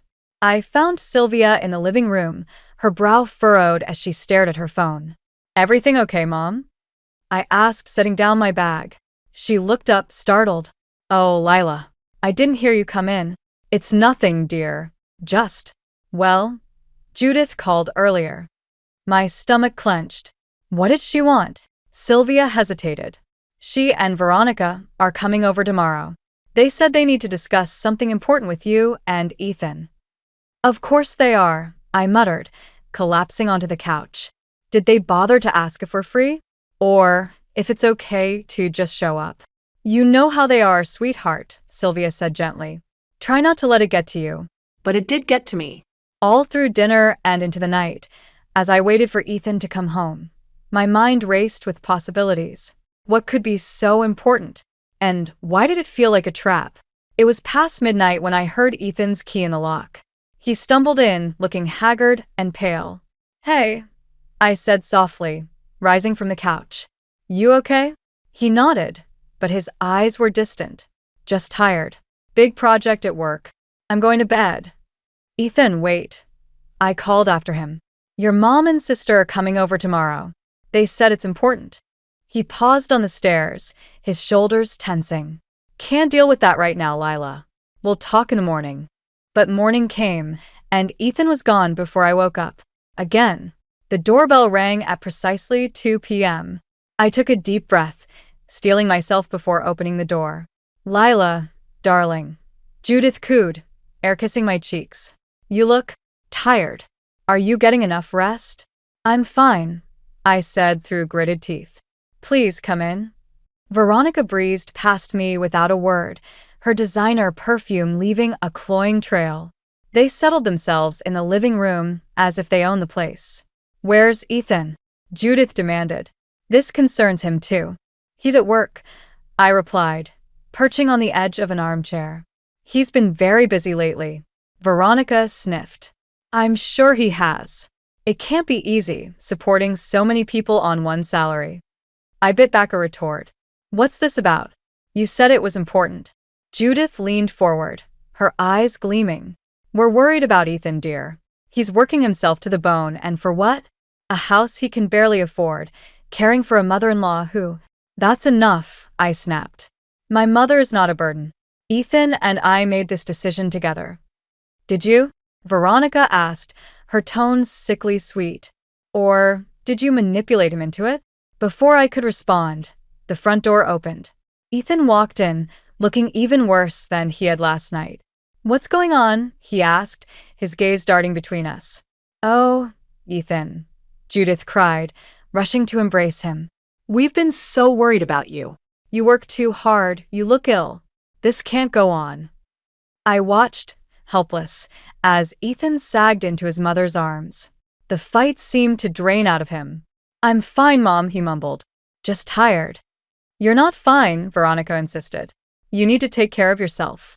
Maybe it's time to reconsider some things. The implication hung heavy in the air. I felt my world tilting on its axis. I think you should go, I said, my voice barely above a whisper. Judith turned to me, her eyes cold. We're not going anywhere. Ethan needs us. His real family. As they fussed over Ethan, guiding him to the couch, I retreated to the kitchen. My hands shook as I filled a glass with water. When I turned around, Judith was standing in the doorway. This isn't personal, Lila, she said, her voice low. But Ethan deserves better than this. Arrangement. You must see that. She pressed something into my hand, an envelope, before sweeping out of the room. I stared after her, my heart pounding. With trembling fingers, I opened the letter. My dearest son. It began in Judith's flowery script. It's time to come home. Leave Lila. For the sake of your real family. The glass slipped from my hand, shattering on the floor. And with it, the last of my illusions about this family I'd married into. The shrill ring of my phone pierced the pre-dawn silence. My heart raced as I fumbled for it, instantly awake. No good news ever came at 4:30 a.m. Mrs. Harrison? This is Mercy Hospital. Your husband, Ethan, has been admitted. He collapsed at work. The world tilted on its axis. I barely registered the rest of the conversation, my mind a whirlwind of panic and disbelief. Somehow, I managed to wake my mother, call a neighbor to stay with her, and drive to the hospital without crashing. The emergency room was a blur of harsh fluorescent lights and antiseptic smells. A harried nurse directed me to a curtained-off area where Ethan lay, pale and still against starched white sheets. Machines beeped steadily, monitoring his vital signs. Ethan, I whispered, grasping his hand. It was cold and limp in mine. "I'm here. You're going to be okay." A doctor appeared, clipboard in hand. "Mrs. Harrison? I'm Dr. Patel. Your husband suffered a severe panic attack, likely brought on by extreme stress and exhaustion. We're running tests to rule out any underlying conditions, but for now, he needs rest." I nodded numbly, guilt washing over me. How had I not seen how bad things had gotten? I'd been so caught up in my own struggles with Judith and Veronica that I'd missed the signs of Ethan's deteriorating health. As if summoned by my thoughts, a commotion erupted in the hallway. Judith's shrill voice cut through the hospital's quiet hum. "Where is my son? I demand to see him immediately." I steeled myself as Judith and Veronica burst into the small space, their eyes wild with a mixture of concern and accusation. "What have you done to him?" Judith hissed, pushing past me to Ethan's bedside. "I haven't done anything," I said, fighting to keep my voice steady. "He collapsed at work. The doctor says." "Oh, spare us your excuses," Veronica sneered. "We all know who's really to blame here. If Ethan wasn't working himself to death trying to support you and your mother." "That's enough, Dr. Patel interrupted, her voice firm. "Mr. Harrison needs rest and calm. If you can't provide that, I'll have to ask you to leave." Judith turned on the doctor, her eyes flashing. "Do you know who we are? We're his family. His real family." The words stung, but I refused to let them see how deeply they cut. "Please," I said quietly, "let's not do this here. Ethan needs us to be united right now." For a moment, it seemed like my plea had gotten through. Then Judith's face hardened. "United? You're the reason he's in this state. If you truly cared about Ethan, you'd step aside and let us take care of him." Before I could respond, a weak voice cut through the tension. "Stop it." Ethan's eyes fluttered open, unfocused but aware. "All of you, just stop." We all froze, watching as Ethan struggled to sit up. I moved to help him, but Judith beat me to it, fussing over him like he was a child. "Oh, darling," she cooed. "Don't worry. We're here now. We'll take you home, and—" "No," Ethan said, his voice stronger now. "I'm not going anywhere. Lila is my wife. This is my family. All of you." The silence that followed was deafening. I felt a glimmer of hope, seeing Ethan stand up to his mother for perhaps the first time in his life. But it was short-lived. Ethan's face suddenly contorted in pain. He clutched at his chest, gasping for air. Alarms blared as his body went rigid, then limp. "Code Blue." "Dr. Patel shouted, pushing us aside. A team of nurses rushed in, and I found myself being ushered out of the room, Judith and Veronica's wails echoing in my ears. The next few hours passed in a haze of fear and disbelief. I sat in the waiting room, numb, as Judith paced and Veronica sobbed dramatically. When Dr. Patel finally emerged, her face grave, I knew before she spoke. "I'm so sorry," she said softly. "We did everything we could, but Mr. Harrison suffered a massive heart attack. He didn't make it. The world stopped." I heard Judith's anguished scream, as if from a great distance. Veronica collapsed into a chair, her makeup streaking down her face. But I felt nothing, just a vast, echoing emptiness where my heart used to be. As the reality of Ethan's death sank in, Judith's grief twisted into something uglier. She rounded on me, her face contorted with rage and pain. "This is your fault," she spat. "You killed my son with your selfishness. You and that mother of yours." I should have defended myself. Should have pointed out that it was their constant pressure and manipulation that had driven Ethan to this breaking point.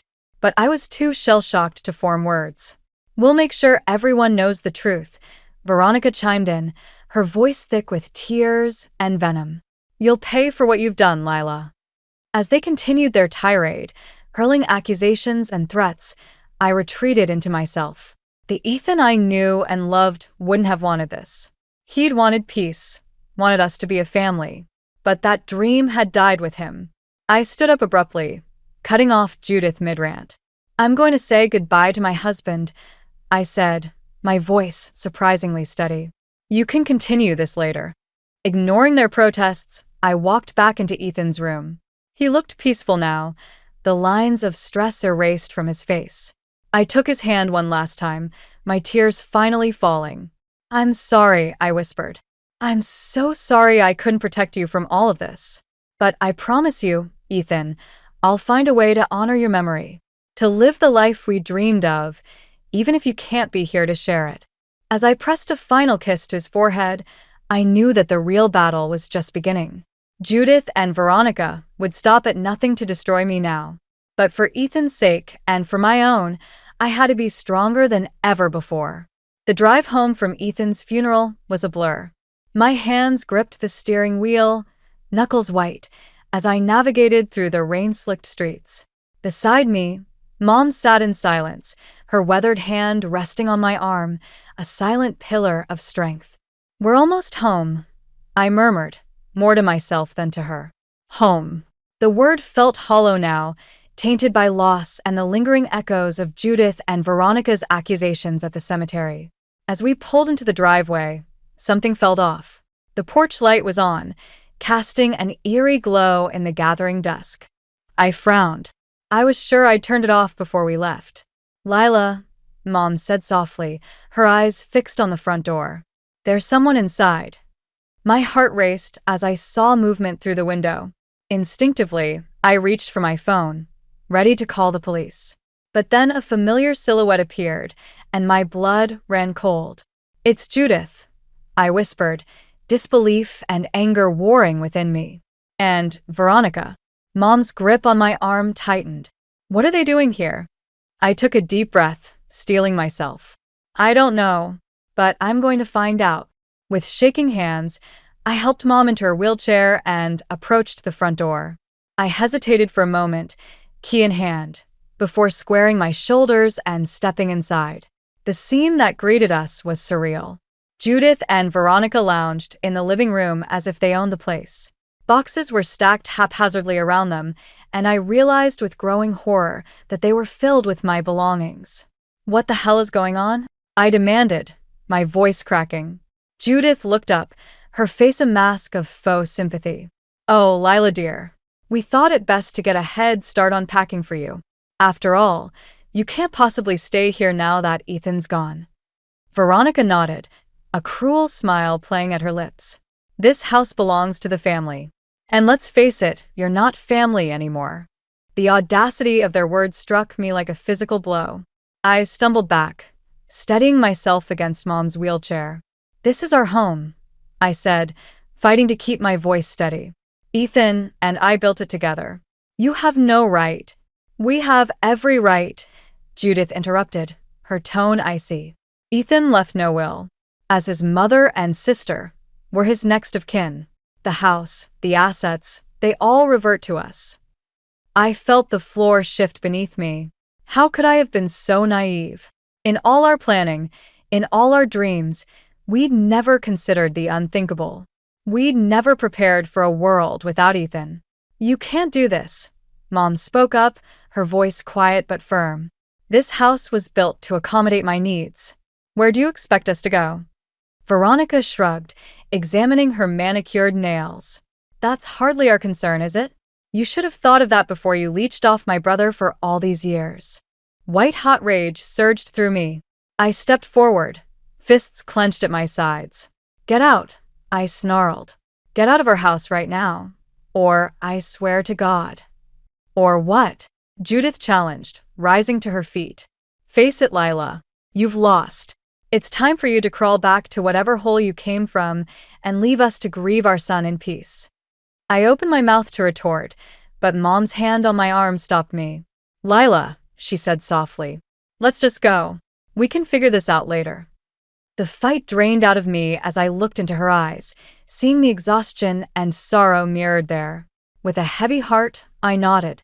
"Fine," I said, turning back to Judith and Veronica. "We'll go. But this isn't over."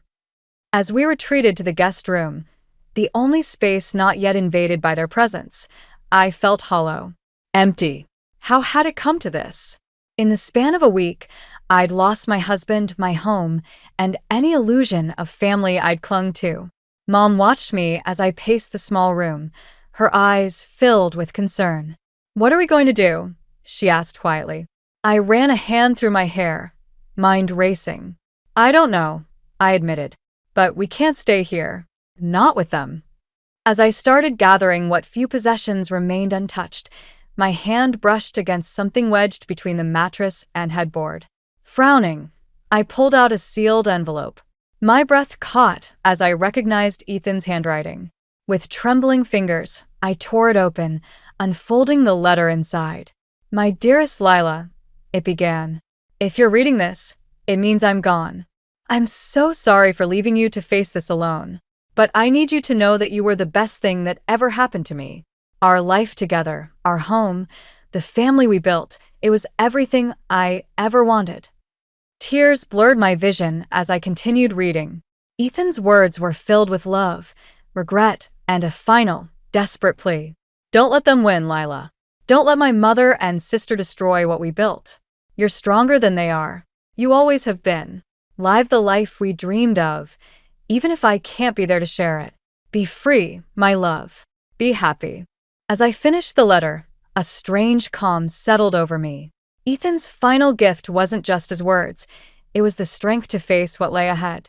I looked up at Mom, a new resolve burning in my chest. "Pack what you can," I said. "We're leaving tonight." "But where will we go?" she asked. I squared my shoulders, Ethan's letter clutched to my heart. "I don't know yet, but wherever it is, it'll be ours. And it'll be free of them." As we prepared to leave the house we'd called home, I silently vowed to honor Ethan's memory. Judith and Veronica might have won this battle, but the war was far from over, and I intended to fight with everything I had. The morning light filtered through the dusty motel curtains, casting a sickly glow across the room. I'd barely slept, my mind racing with plans and worries.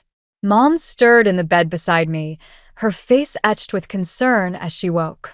"Lila," she said softly, "what are we going to do?" I took a deep breath, steeling myself for the day ahead. "We're going to fight, Mom. We're going to take back what's ours." With renewed determination, I helped Mom into her wheelchair, and we made our way back to the house. Our house. As we pulled into the driveway, I saw Judith peering out the window, her face twisting with disdain. "Remember," I told Mom, "no matter what they say, we have a right to be here." We entered without knocking, the familiar scent of home now tainted by Judith's overpowering perfume. Veronica lounged on the couch, scrolling through her phone with affected boredom. "Oh, look who's back," Judith sneered. "Come to beg for scraps?" I ignored her, wheeling Mom into the living room. "We're not leaving," I said firmly. "This is our home, and you have no legal right to be here." Veronica laughed, a harsh, brittle sound. "Is that so? And who's going to make us leave? You?" "If I have to," I replied, my voice steady despite the trembling in my hands. "I've contacted a lawyer. Ethan and I built this house together. Half of it is legally mine." Judith's face darkened. "You ungrateful little—" "That's enough," Mom interrupted, her quiet voice cutting through the tension. "Haven't you done enough damage? Can't you see how much pain you're causing?" For a moment, I saw a flicker of something, regret, shame, in Judith's eyes. But it vanished as quickly as it appeared, replaced by cold fury. "Pain," she hissed. "You want to talk about pain? My son is dead because of you. Because he worked himself to death trying to support you and your crippled mother." The words hit like a physical blow. I stumbled back, tears stinging my eyes. But before I could respond, Mom spoke up again. "Ethan loved us," she said softly. "He loved Lila with his whole heart. And he would be ashamed of how you're behaving now." Veronica snorted. "Please. Ethan was too weak to stand up to you. He always was." Something inside me snapped. "Get out," I snarled, advancing on them. "Get out of our house right now, or I swear to God I'll—" "You'll what?" Judith challenged, rising to meet me. "Face it, Lila. You're nothing without Ethan. You can't even take care of yourself, let alone your mother. Why don't you do everyone a favor and just disappear?" I felt the fight drain out of me, replaced by a bone-deep weariness. This was Ethan's family, the people who were supposed to love and support us. How had it come to this? Fine, I said quietly. If that's how you want it, we'll go. But don't think for a second this is over. As we turned to leave, Veronica's mocking voice followed us. Run along now. We'll take good care of Ethan's things. After all, we're the only real family he had. The door slammed behind us, the sound echoing in the sudden silence. I helped Mom into the car, my movements mechanical, numb. I'm so sorry, sweetheart, Mom said, reaching for my hand. We'll figure something out. We always do. I nodded, not trusting myself to speak. As we drove away from the only home we'd known, I felt something inside me harden. Ethan's words from his letter echoed in my mind. Don't let them win, Lila. You're stronger than they are. We checked into a small apartment that afternoon, a temporary solution while we figured out our next move. As I helped Mom settle in, my phone buzzed with a text from our lawyer. Good news, it read. Found some irregularities in Ethan's finances. Might be grounds for challenging the estate. Call me ASAP. A spark of hope ignited in my chest. Maybe all wasn't lost after all. That night, as Mom slept, I sat by the window, staring out at the unfamiliar cityscape. The pain of loss, of Ethan, of our home, of the life we'd built, was still raw. But beneath it, a new resolve was taking root. I thought of Judith and Veronica, so sure in their victory. They thought they'd broken me, driven me away for good. But they'd underestimated me. They always had. I won't let them win, I whispered to the night. I'll fight for us, Ethan, for the life we dreamed of.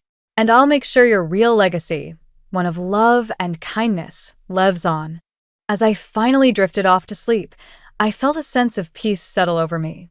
The road ahead would be hard, but for the first time since Ethan's death, I felt ready to face it. Tomorrow would bring new challenges, new battles. But I was done being a victim. It was time to take control of my own story. And I knew, deep in my heart, that wherever Ethan was, he was cheering me on. 6 months had passed since we'd left our home, and life had settled into a new rhythm. Mom and I had found a small, accessible apartment, and I'd thrown myself into work, determined to build a stable future for us both. The pain of losing Ethan still ached, but it had dulled to a manageable throb. I was sorting through bills at the kitchen table when my phone buzzed. An unknown number. I hesitated before answering. Lila. The voice was familiar, but strained. It's Veronica. My grip tightened on the phone. What do you want? Please don't hang up, she pleaded, her usual haughtiness replaced by desperation. We need your help. It's bad, Lila. I closed my eyes, fighting the urge to end the call. Why should I help you? After everything you've done? Veronica's voice cracked. I know we don't deserve it, but we have nowhere else to turn. Mom and we've lost everything. Despite myself, I felt a flicker of curiosity. What do you mean, lost everything? She launched into a rambling explanation. Something about an investment opportunity, promises of huge returns. But it had all been a scam. They'd sunk every penny they had, including the money from selling our house, into a fraudulent scheme. We're facing eviction, Veronica finished, her voice small. Mom's a mess. I don't know what to do. A part of me, a vindictive, hurt part, wanted to laugh, to revel in their misfortune. But Ethan's voice echoed in my mind. Be better than them, Lila. Always be better. I took a deep breath. I'm sorry that happened to you, but I don't see how I can help. Please, Veronica begged. We just need a loan. Enough to get back on our feet. We'll pay you back, I swear. No, I said firmly. I can't do that. I won't. But we're family, she cried. The words hit me like a slap. Family? I repeated, incredulous. You made it very clear that I wasn't family. You took everything from me, Veronica. My home, my memories of Ethan. And now you have the audacity to claim we're family? Silence stretched between us. When Veronica spoke again, her voice was thick with tears. You're right. We were horrible to you. I see that now. I'm so sorry, Lila. For everything. I closed my eyes, conflicting emotions warring within me. I appreciate the apology, I said finally, but it doesn't change anything. I can't help you. Please, she whispered. We have nowhere else to go. That's not my problem, I replied, surprised by the steel in my voice. You made your choices. Now you have to live with them. I ended the call, my hands shaking. Mom wheeled into the room, concern etched on her face. Everything okay, sweetheart? I nodded, forcing a smile. Just a wrong number. But as the days passed, I couldn't shake the conversation from my mind. I found myself wondering about Judith and Veronica. Were they really destitute? Part of me wanted to believe it was just another manipulation tactic. But the desperation in Veronica's voice had seemed genuine. A week later, my curiosity got the better of me. I drove past our old house, half expecting to see it as immaculate as ever. Instead, I was shocked to find a for sale sign in the overgrown yard. The paint was peeling, the garden I'd lovingly tended now a tangle of weeds. As I sat in my car, staring at the neglected remnants of our dream home, a flood of memories washed over me. Ethan and I painting the nursery, full of hope for a future that never came. Mom's laughter echoing through the kitchen as we cooked Sunday dinners. The quiet moments on the porch, Ethan's arm around me, planning our life together. Tears blurred my vision. I realized I was gripping Ethan's letter, which I still carried everywhere. His words seemed to leap off the page. Don't let them win, Lila. But don't let bitterness consume you either. With a shaky breath, I started the car and drove to the address Veronica had given me. It was a rundown motel on the outskirts of town. I spotted Judith immediately, sitting on a bench outside one of the rooms. She looked years older, her once immaculate appearance now disheveled and worn. As I approached, her eyes widened in recognition. Lila, she whispered, disbelief etched on her face. What are you doing here? I sat beside her, maintaining a careful distance. I wanted to see for myself, I said quietly. To understand. Judith's shoulders slumped. Now you have. Are you satisfied? Have you come to gloat? I shook my head. No. I'm not like you, Judith. I don't take pleasure in other people's pain. She flinched at my words, tears welling in her eyes. We've lost everything, she whispered. The house, our savings, our reputation. All because I was too proud, too stubborn to see what was right in front of me. And what was that? I asked, my voice gentle despite myself. Judith met my gaze, her eyes filled with regret. That Ethan was happy, that you were good for him, that I was the one tearing our family apart, not you. Her words hung in the air between us, heavy with the weight of years of conflict and misunderstanding. I felt something shift inside me. Not forgiveness, exactly, but a release. The anger and bitterness I'd been carrying began to loosen its grip. I can't undo what's been done, I said finally. And I can't give you money or a place to stay. But I can offer you this, a chance to start over, to be better. Judith looked at me, hope and wariness warring in her expression. How? I stood, smoothing my skirt. I know a shelter that helps women get back on their feet. Job training, counseling, the whole works. If you're serious about changing, I can make a call. She nodded, a tear slipping down her cheek. Thank you, Lila. I don't deserve your kindness. No, I agreed. You don't. But Ethan would have wanted me to offer it anyway. As I walked back to my car, I felt lighter than I had in months. The road ahead would still be challenging, but for the first time, I felt truly free. Free from the weight of resentment, free from the shadow of Judith and Veronica's cruelty. I was ready to write my own story now, one of resilience, growth, and the kind of love that transcends even death. And I knew, deep in my heart, that Ethan would be proud. The crisp autumn air nipped at my cheeks as I walked through the farmer's market, basket in hand. It had been nearly a year since Ethan's death, and life had settled into a new normal. Mom and I had found peace in our small apartment, and I'd thrown myself into my work, finding purpose in helping others navigate their own grief. As I browsed the colorful produce, a familiar voice caught my attention. I turned to see Sarah, an old friend from our neighborhood, deep in conversation with another woman. Can you believe what happened to Judith and Veronica? Sarah whispered, not realizing I was within earshot. I heard they're practically destitute now. My ears perked up, curiosity getting the better of me. I inched closer, pretending to examine a display of apples. Serves them right, the other woman replied. After the way they treated poor Lila and her mother, the whole town's turned against them. Sarah nodded vigorously. I saw Judith at the grocery store last week.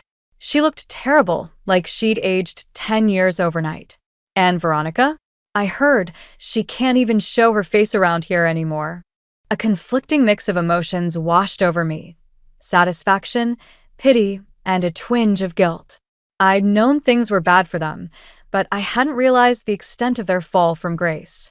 As I made my way home, my mind raced. Part of me wanted to revel in their misfortune, to see it as karmic justice for all the pain they'd caused. But another part, the part that sounded suspiciously like Ethan, whispered that taking pleasure in others' suffering would only poison my own heart. I found Mom in the living room, engrossed in a book. She looked up as I entered, her brow furrowing at my expression. "What's wrong, sweetheart?" she asked, setting her book aside. I sank onto the couch beside her wheelchair, suddenly overwhelmed. I overheard some gossip about Judith and Veronica, I admitted. Apparently, they've become social pariahs. Everyone in town knows what they did to us, and they're paying the price for it. Mom reached out, taking my hand in hers. And how does that make you feel? I sighed, struggling to articulate the storm of emotions swirling inside me. Conflicted, I finally said, part of me feels vindicated, I guess, like they're finally getting what they deserve. But then I feel guilty for feeling that way. Ethan wouldn't have wanted this.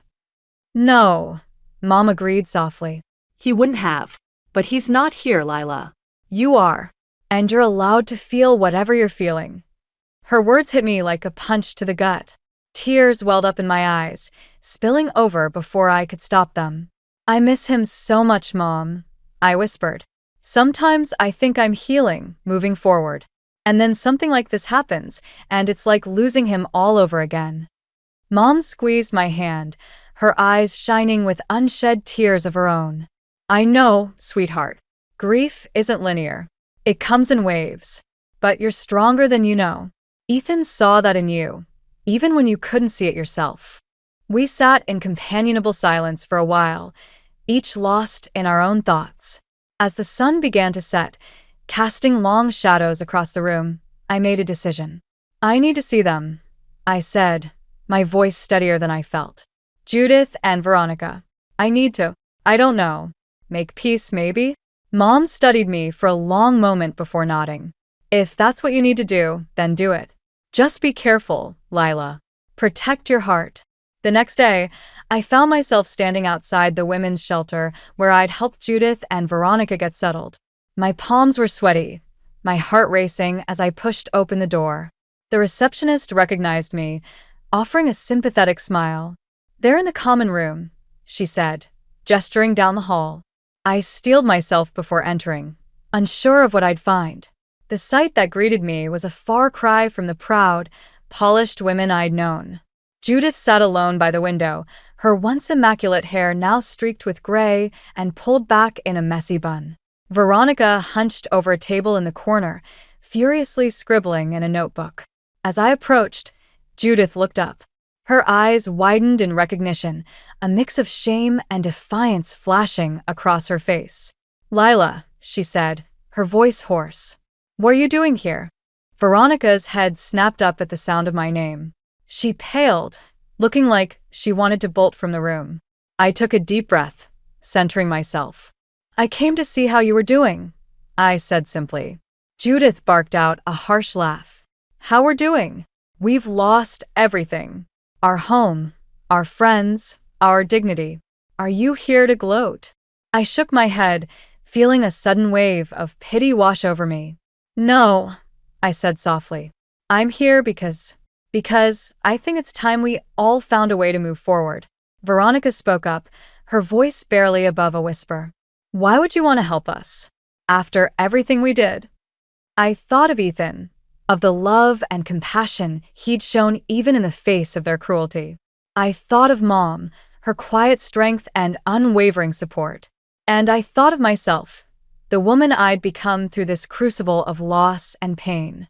Because holding on to anger and resentment will only hurt me in the end, I said, surprising myself with the conviction in my voice. And because Ethan would have wanted me to find a way to forgive, even if you don't deserve it. As I stood there, facing the two women who had caused me so much pain, I felt something shift inside me. It wasn't forgiveness, not yet. But it was a step towards healing, towards reclaiming the peace that had been stolen from me. In that moment, I realized that true justice wasn't about seeing others suffer. It was about rising above the pain, about choosing to live with kindness and integrity even when it's hard. It was about honoring Ethan's memory by becoming the best version of myself. And for the first time in a long time, I felt truly free. The morning sun streamed through the windows of our new home, casting a warm glow across the living room. I stood at the kitchen counter, sipping my coffee and watching Mom tend to her small herb garden on the balcony. It had been 2 years since we'd left our old life behind, and the peace we'd found here still felt like a miracle some days. "Lila," Mom called, wheeling herself back inside. "Don't forget, we have that community garden meeting this afternoon." I nodded, smiling. We'd thrown ourselves into local volunteer work, finding purpose and connection in helping others. It was a far cry from the isolated, embattled life we'd led before. As I gathered my things for work, my phone buzzed with a text. It was from Sarah, my old neighbor. "Thought you should know, Judith and Veronica are moving out of the shelter today. They've found a small apartment across town." I paused, letting the information sink in. It had been months since I'd last seen Ethan's mother and sister. Our last encounter at the shelter had been tense but civil, a tentative truce forged in the ashes of our shared loss. "Everything okay?" Mom asked, noticing my distraction. I showed her the text. "I'm not sure how to feel about this," I admitted. Mom reached out, squeezing my hand. "You don't have to feel any particular way, sweetheart. Their journey is their own now." I nodded, grateful for her wisdom. "You're right. I just hope they've found some peace, like we have." The workday flew by, and soon I found myself at the community center, surrounded by enthusiastic gardeners discussing plans for the upcoming spring planting. As the meeting wrapped up, I noticed a familiar figure hovering near the entrance. Veronica. Our eyes met, and for a moment, I was transported back to that awful day in the hospital, the day we lost Ethan. But the woman before me now bore little resemblance to the spiteful, entitled sister-in-law I'd known. She looked humbled, uncertain. I approached her slowly, giving her plenty of time to retreat if she wanted. But she stood her ground, a mix of emotions playing across her face. "Lila," she said softly, I hope it's okay that I'm here." I saw the flyer for the gardening program and thought, "It's fine," I assured her, surprised by the lack of animosity I felt. "Everyone's welcome here." Veronica nodded, twisting her hands nervously. "I wanted to tell you, Mom and I were trying to start over, to be better. I know it doesn't make up for everything we did, but—" "You're right," I interrupted gently. "It doesn't, but it's a start." We stood in awkward silence for a moment before Veronica spoke again. "You look good, Lila." "Happy." "I'm glad." The sincerity in her voice caught me off guard. "Thank you," I said. "I am happy. It hasn't been easy, but you're stronger than any of us gave you credit for," she finished, a rueful smile on her face. "Ethan always knew that, didn't he?" The mention of Ethan's name sent a familiar pang through my heart, but it wasn't the sharp agony it had once been. Instead, it was a bittersweet ache, a reminder of the love we'd shared and the growth his loss had sparked in me. "He did," I agreed. "And he'd be proud of you too, for trying to change." Tears welled in Veronica's eyes. "I don't deserve your kindness." "Maybe not," I said. "But Ethan would want me to offer it anyway. That's the kind of man he was, the kind of person I'm trying to be." As Veronica left, promising to return for the next gardening session, I felt a weight I hadn't even realized I was carrying lift from my shoulders. The last tendrils of bitterness and resentment I'd been holding on to dissipated, leaving behind a sense of peace I hadn't felt in years. That evening, as Mom and I sat on our balcony watching the sunset, I found myself reflecting on the journey that had brought us here. "I wish Ethan could see this," I said softly. "See us thriving, see how far we've come." Mom reached over, taking my hand in hers. "He'd see it, sweetheart. In every kind act, every moment of joy, every time you choose love over bitterness, that's Ethan's legacy living on through you." Tears pricked at my eyes, but they were tears of gratitude, not sorrow. "You're right," I said. "And I'm going to keep honoring that legacy every day." As the last rays of sunlight painted the sky in brilliant hues of orange and pink, I felt a profound sense of contentment wash over me. The road had been long and painful, filled with loss and betrayal, but it had also led me here, to a place of strength, resilience, and hard-won peace. I thought of Judith and Veronica embarking on their own journey of redemption, of the community we'd built here, full of people supporting and uplifting each other, of Mom, my unwavering rock through it all. And I thought of Ethan, not with the aching grief of before, but with a warm fondness, grateful for the love we'd shared and the lessons that love had taught me. The future stretched out before us, full of possibility. There would be challenges, of course, but I knew now that I had the strength to face them, that we had the strength to face them together. As night fell and the first stars began to twinkle in the sky, I made a silent promise to Ethan, to Mom, to myself. I would live fully, love deeply, and always strive to be the best version of myself. Not out of obligation or fear, but because I discovered that was the truest path to happiness. In the end, it wasn't about revenge or justice or even forgiveness. It was about choosing, every day, to live a life that honored the love we'd shared and the growth we'd achieved. And in that choice, I found my greatest victory. "For heaven's sake, Julia, you're not folding those napkins properly." The shrill voice of my mother-in-law, Marian, pierced through the kitchen like a hot knife through butter. I closed my eyes, took a deep breath, and counted to 10 before turning to face her. "Marian, I've been folding napkins for dinner parties for 20 years. I think I know what I'm doing," I replied, trying to keep my voice steady. She huffed, her coiffed silver hair bouncing as she shook her head. "Well, clearly not. Here, let me show you the right way." Before I could protest, Marian had snatched the crisp linen napkin from my hands and began refolding it with exaggerated movements. I bit my tongue, reminding myself that she was still grieving. It had only been 3 months since her husband Frank had passed away, and Brian had insisted she move in with us temporarily. 3 months that felt like 3 years. "Mom, leave Julia alone. She's got everything under control," Brian's voice came from the doorway. I shot him a grateful look, but Marian barely acknowledged him. "I'm just trying to help, dear. After all, this dinner party is important for your promotion, isn't it?" Marian said, her tone sickeningly sweet. Brian sighed. "Yes, but—" "Then we want everything to be perfect," Marian interrupted, beaming at her son.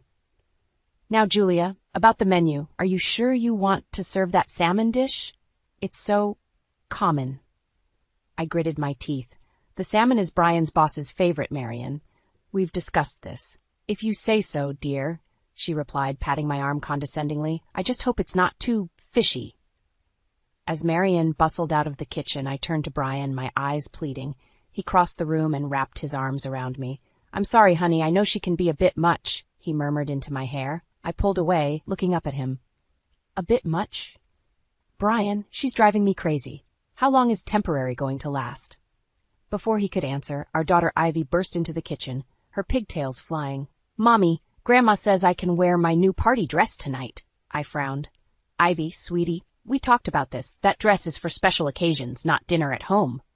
Ivy's face fell, but Grandma said— "I don't care what Grandma said," I snapped, immediately regretting my harsh tone as Ivy's eyes welled up with tears. Brian knelt down beside her.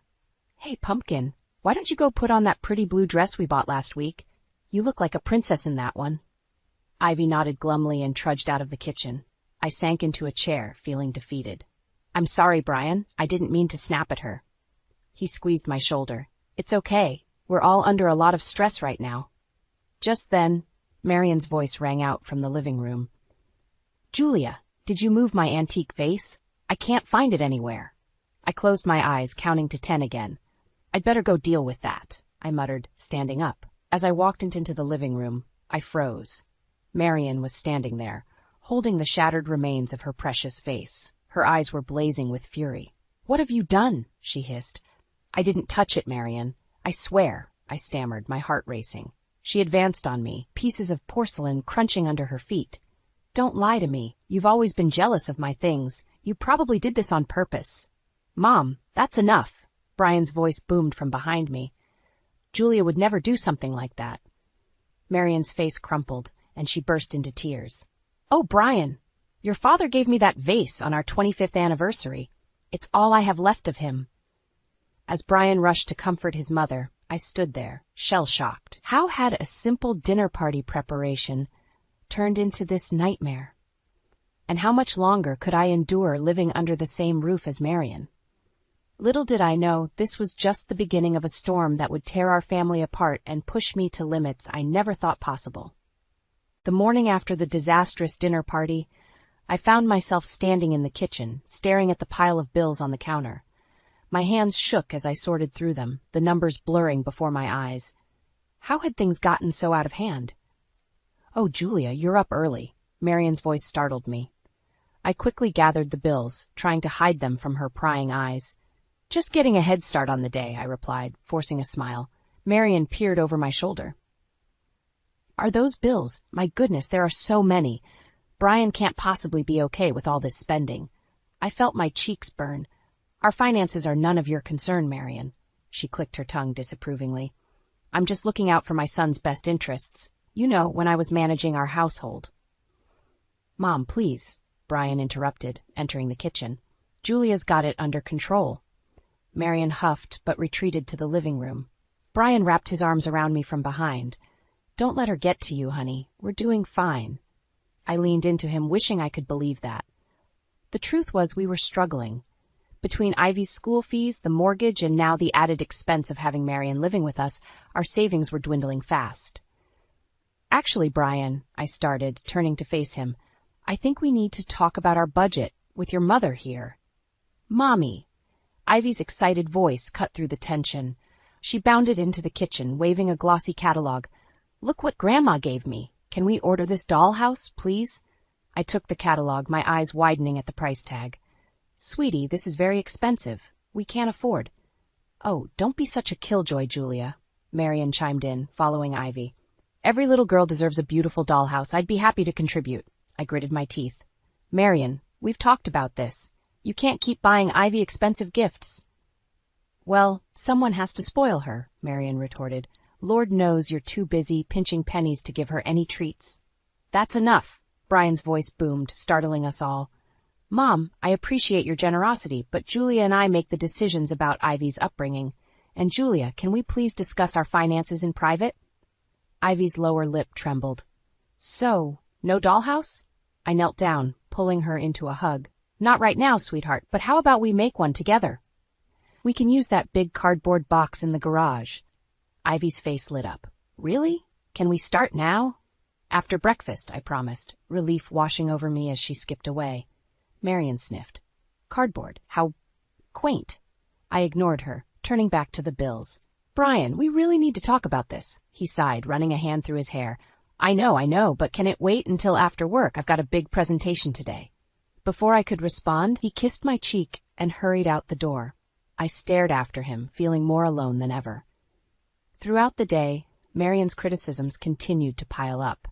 She questioned every purchase I made at the grocery store, scoffed at my attempts to mend Ivy's clothes instead of buying new ones, and even had the audacity to suggest I get a real job to contribute more to the household. By evening, I was at my breaking point. As I stirred a pot of soup, our third meal of leftovers this week, Marion hovered behind me. You know, Julia, she began, her voice dripping with false sweetness, I couldn't help but notice how worn out Brian looked this morning. Perhaps if you were more frugal with the household expenses, he wouldn't have to work so hard. The spoon clattered against the pot as I whirled to face her. "That's it, Marian. I've had enough of your constant criticism and meddling. This is my home, my family, and I'm doing the best I can." Marian's eyes widened in shock, then narrowed dangerously. "Well, I never. Is this how you repay my son's generosity? By disrespecting his mother? Mommy? Grandma?" Ivy's small voice came from the doorway. "Why are you yelling?" As I looked from my daughter's confused face to Marian's smug one, I realized with a sinking heart that this battle was far from over. In fact, it was just beginning. I woke up with a knot in my stomach, dreading another day of Marian's constant criticism. As I padded downstairs in my worn bathrobe, I heard her voice floating from the kitchen. "Honestly, Brian, I don't know how you can stand it. Your wife lounging around in that ratty old thing. In my day, we made an effort to look presentable, even at home." I froze on the stairs, my cheeks burning with humiliation. Brian's response was too quiet to hear, but Marian's shrill laugh cut through the air like a knife. Taking a deep breath, I squared my shoulders and marched into the kitchen. "Good morning," I said, forcing a smile. Marian's eyes raked over me, her lips pursed in disapproval. "Oh, Julia, I was just telling Brian how a little effort goes a long way in keeping the spark alive in a marriage." I bit my tongue, pouring myself a cup of coffee. Brian cleared his throat awkwardly. "Mom, please. Julia works hard taking care of our home and Ivy." "Of course, dear," Marian patted his hand. "I'm sure she does her best." The backhanded compliment stung, but I refused to let her see how much she was getting to me. Instead, I focused on making Ivy's lunch for school. As I spread peanut butter on whole wheat bread, Marian peered over my shoulder. "Oh, is that all you're giving her?" "When Brian was little, I always made sure he had a hot, nutritious lunch. A growing child needs proper fuel, you know." I slammed the knife down on the counter. "Marian, I appreciate your concern, but I know what's best for my daughter." "Well, excuse me for caring about my granddaughter's well-being," Marian sniffed. "I suppose in this modern age, convenience trumps nutrition." Before I could retort, Ivy bounced into the kitchen. "Morning, Mommy. Morning, Daddy. Morning, Grandma." Marian's face transformed into a mask of doting grandmother. "Good morning, sweetheart. Are you ready for your big day?" I frowned. "Big day?" Ivy's eyes widened. "Oh, I forgot to tell you. Grandma's taking me shopping after school for a new outfit for picture day next week." My heart sank. "Ivy, honey, we talked about this. We can't afford new clothes right now. You have plenty of nice things to wear for pictures." Marian waved her hand dismissively. "Nonsense. Every little girl deserves to feel special on picture day. It's my treat." I felt my temper rising. "Marian, we've discussed this. You can't keep undermining our parenting decisions." "I'm not undermining anything," Marian replied, her voice sickly sweet. "I'm simply being a loving grandmother, something you wouldn't understand, given your background." The room fell silent. Even Ivy sensed the tension, her small face creased with worry. "What's that supposed to mean?" I asked, my voice dangerously low. Marian's eyes glittered with malice. "Well, dear, it's no secret that you didn't have the most stable upbringing. I'm just trying to give Ivy the advantages you never had." I felt like I'd been slapped. How dare she bring up my past? Before I could respond, Brian stepped between us. "That's enough, Mom. You've crossed a line." Marian's face crumpled into a look of hurt innocence. "I'm only trying to help. If you'd rather I not be involved in Ivy's life at all—" "No, Grandma," Ivy cried, throwing her arms around Marian's waist. "I want you to take me shopping." I stood there, feeling utterly defeated. Brian shot me an apologetic look, but I turned away, unable to bear his pity. "Fine," I said, my voice hollow. "Take her shopping, but this discussion isn't over, Marian." As I walked out of the kitchen, I heard Marian's triumphant whisper to Ivy, "Don't worry, darling. Grandma will make sure you have the prettiest dress in the whole school." I clenched my fists, a newfound determination rising within me. This woman had invaded my home, criticized my parenting, and was now trying to buy my daughter's affection. Something had to give, and soon. Little did I know, the worst was yet to come. I stood in the doorway of Ivy's room, my jaw clenched as I surveyed the chaos before me. Scattered across the floor were piles of new clothes, shoes, and toys, all with price tags still attached. In the center of it all sat Ivy, happily playing with a brand-new tablet. "Ivy, honey," I said, trying to keep my voice calm, "where did all this come from?" She looked up at me, her eyes shining. Grandma took me shopping again. Isn't it great, Mommy? My stomach churned. This was far beyond a simple picture day outfit. I picked up a designer dress, the price tag making me wince. Sweetie, this is too much. We can't keep all of this. Ivy's face fell. But Grandma said I deserved it. She said you and Daddy worked too hard to give me nice things. Before I could respond, Marion appeared behind me. Oh, Julia, don't be such a spoilsport.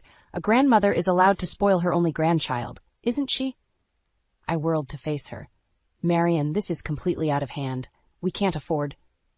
You can't afford it, Marion interrupted, her voice sickly sweet. I, on the other hand, have the means to give Ivy the life she deserves. The life she deserves? I repeated, my voice rising. What's that supposed to mean? Marion's eyes narrowed. Well, dear, let's be honest. Your humble upbringing hardly qualifies you to understand the finer things in life. I'm simply ensuring Ivy doesn't suffer the same limitations. Her words hit me like a physical blow.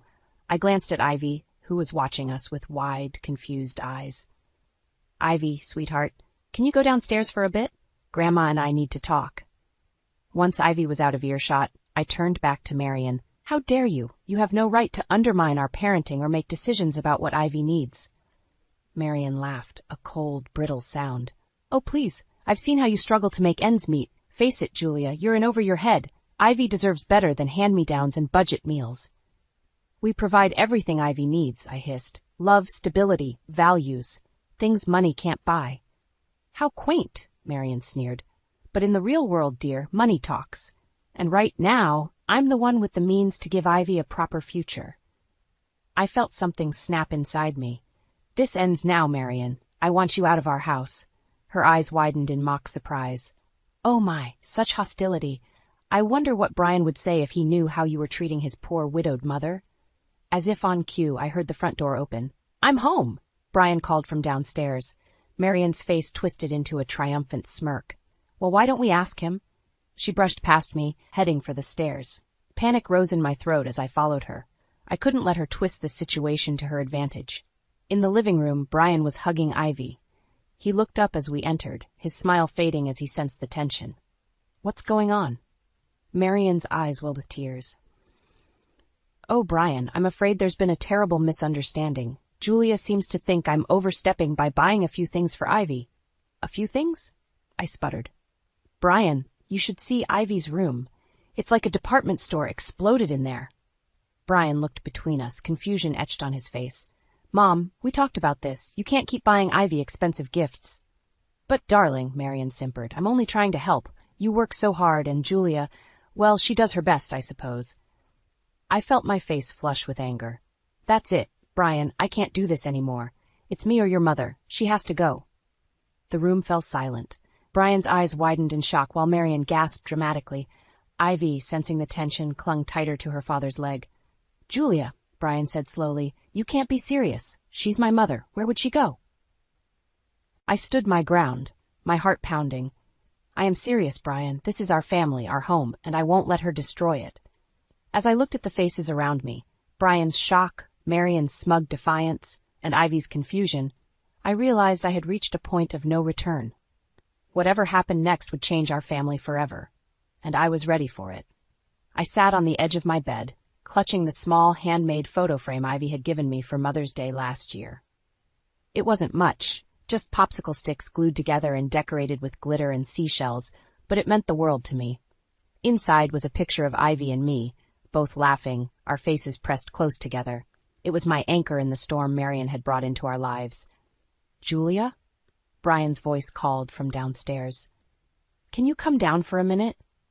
I sighed, placing the frame carefully on my nightstand before heading down. In the living room, Brian and Marion sat on opposite ends of the couch, both looking tense. What's going on? I asked, my guard immediately up. Brian cleared his throat. Mom and I have been talking, and we think we've found a solution to make things easier for everyone. Marion nodded, her face a mask of concern. We know things have been difficult, dear, so I've decided to move out. For a moment, relief washed over me. Then I saw the glint in Marion's eyes and my stomach dropped. That's good, I said cautiously. Where will you go? Brian shifted uncomfortably. Well, that's the thing. Mom's found a nice little apartment nearby. but it's a bit more than she can afford on her own, so... So, you're going to help her pay for it, I finished, my voice flat. Marian reached out, patting my hand. Now, Julia, I know money's tight, but Brian assures me you can manage. After all, with me out of the house, you'll save on groceries and utilities. I pulled my hand away, fighting the urge to scream. Brian, can I talk to you in private? In the kitchen. I rounded on him. Are you serious? We can barely afford our own bills, and now you want to pay for your mother's apartment? Brian ran a hand through his hair. I know it's not ideal, but what choice do we have? We can't kick her out on the street. She has money, Brian, I hissed. All those expensive gifts for Ivy, she can afford her own place. Mom says that was the last of her savings. Brian explained. She was just trying to do something nice for Ivy before. I cut him off. Before what? Before she guilted us into supporting her? Brian's face hardened. That's not fair, Julia. She's my mother. I can't abandon her. And what about us? I asked, my voice breaking. What about our family? Before Brian could answer, we heard a crash from the living room. We rushed back to find Marian on the floor, Ivy's photo frame shattered beside her. Mom, Brian cried, helping her up. Are you okay? Marian whimpered, leaning heavily on him. Oh, I'm so clumsy. I was just trying to look at that lovely picture of Ivy, and I must have lost my balance. I knelt, carefully picking up the pieces of the frame. My heart sank as I realized it was beyond repair. I'm so sorry, dear, Marian simpered. I know how much that meant to you, but really, it was just a childish craft. Perhaps now you can get a proper frame for that beautiful photo. I looked up, meeting Marian's eyes. In that moment I saw the truth, the calculated malice behind her innocent act. She hadn't fallen. She'd destroyed my precious gift on purpose. Julia? Brian's voice was concerned. Are you all right? I stood slowly, the broken pieces of the frame clutched in my hands. No, I said quietly. I turned to Brian, my decision made. I want her gone, Brian. Not to an apartment we pay for. Gone. Or I swear, I'll take Ivy and leave myself. The room fell silent. Brian looked shocked, Marian's face a mix of triumph and fear. And in the doorway stood Ivy, her eyes wide and brimming with tears. I knew I'd just lit the fuse on a powder keg, but I couldn't back down now. Something had to give, and I was determined it wouldn't be me or my family. Whatever came next, I was ready to fight. The tension in the house was unbearable. Brian had retreated to his study while Marian locked herself in her room, playing the victim. I sat at the kitchen table, my hands shaking as I tried to piece together Ivy's broken photo frame. Mommy? Ivy's small voice startled me. She stood in the doorway, clutching her favorite stuffed animal. Are you and Daddy fighting because of me? My heart broke. No, sweetheart, come here. I pulled her onto my lap, holding her close. This isn't your fault. Grown-ups sometimes have disagreements, but we'll work it out. Ivy's eyes fell on the broken frame. Is that the present I made you? I nodded, forcing a smile. Yes, but don't worry, I'll fix it. Her little face scrunched up in confusion. But I saw Grandma break it. My blood ran cold. What do you mean, honey? Ivy fidgeted, looking down. I saw Grandma pick it up and throw it on the floor. She looked angry. Then she called for Daddy and pretended to fall. I felt a rush of emotions, anger, vindication, and a fierce protectiveness for my daughter. Ivy, this is very important. Are you absolutely sure that's what you saw? She nodded solemnly. I'm sure, Mommy. Grandma lied. Just then, Brian walked into the kitchen. What's going on? I stood up, setting Ivy down gently. Brian, Ivy has something to tell you. As Ivy recounted what she'd seen, Brian's face went through a range of emotions, disbelief, shock, and finally, anger. That can't be true, he muttered. Mom wouldn't. I'm not lying, Daddy, Ivy insisted, tears welling up in her eyes. Brian knelt down, hugging her. I believe you, sweetheart. Why don't you go play in your room for a bit? Mommy and I need to talk. After Ivy left, Brian turned to me, his face pale. Julia, I don't know what to say. Before I could respond, Marian's voice rang out from the doorway. Well, I certainly have something to say.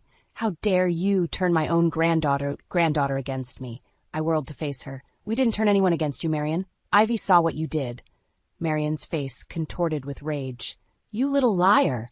Brian, surely you don't believe this nonsense? Brian stood, his voice quiet but firm. Mom, Ivy has no reason to lie. But you've been manipulating us from the start, haven't you? Marian's eyes widened, then narrowed dangerously. I see. So this is how it's going to be? You'll choose your wife's delusions over your own mother? They're not delusions, Mom, Brian said. I've been blind to it, but Julia was right all along. You've been trying to drive a wedge between us since you moved in. Marian laughed bitterly. Oh, please. I've only ever wanted what's best for this family. If Julia can't handle a little constructive criticism, that's hardly my fault. Constructive criticism? I exploded. You've undermined me at every turn, spoiled Ivy rotten, and now you've destroyed something precious to me out of spite. You can't prove anything, Marian hissed. Actually, we can, Brian interjected. I installed security cameras last month after that string of break-ins in the neighborhood. I never thought I'd need to check them for something like this, but... Marian's face drained of color. You spied on me? Brian shook his head, looking pained. No, Mom. We trusted you, but now I think it's time we saw the truth.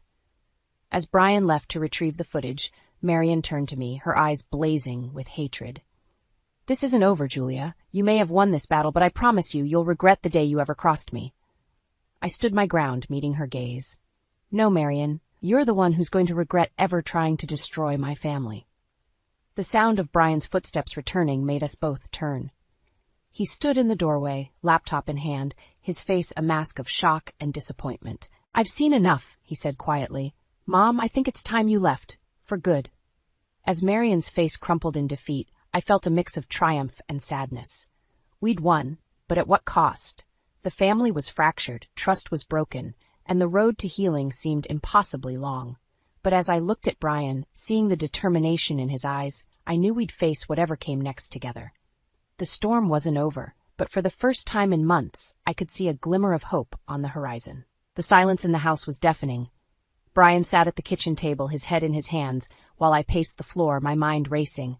Marian had locked herself in her room after Brian's ultimatum, and we could hear her muffled sobs through the walls.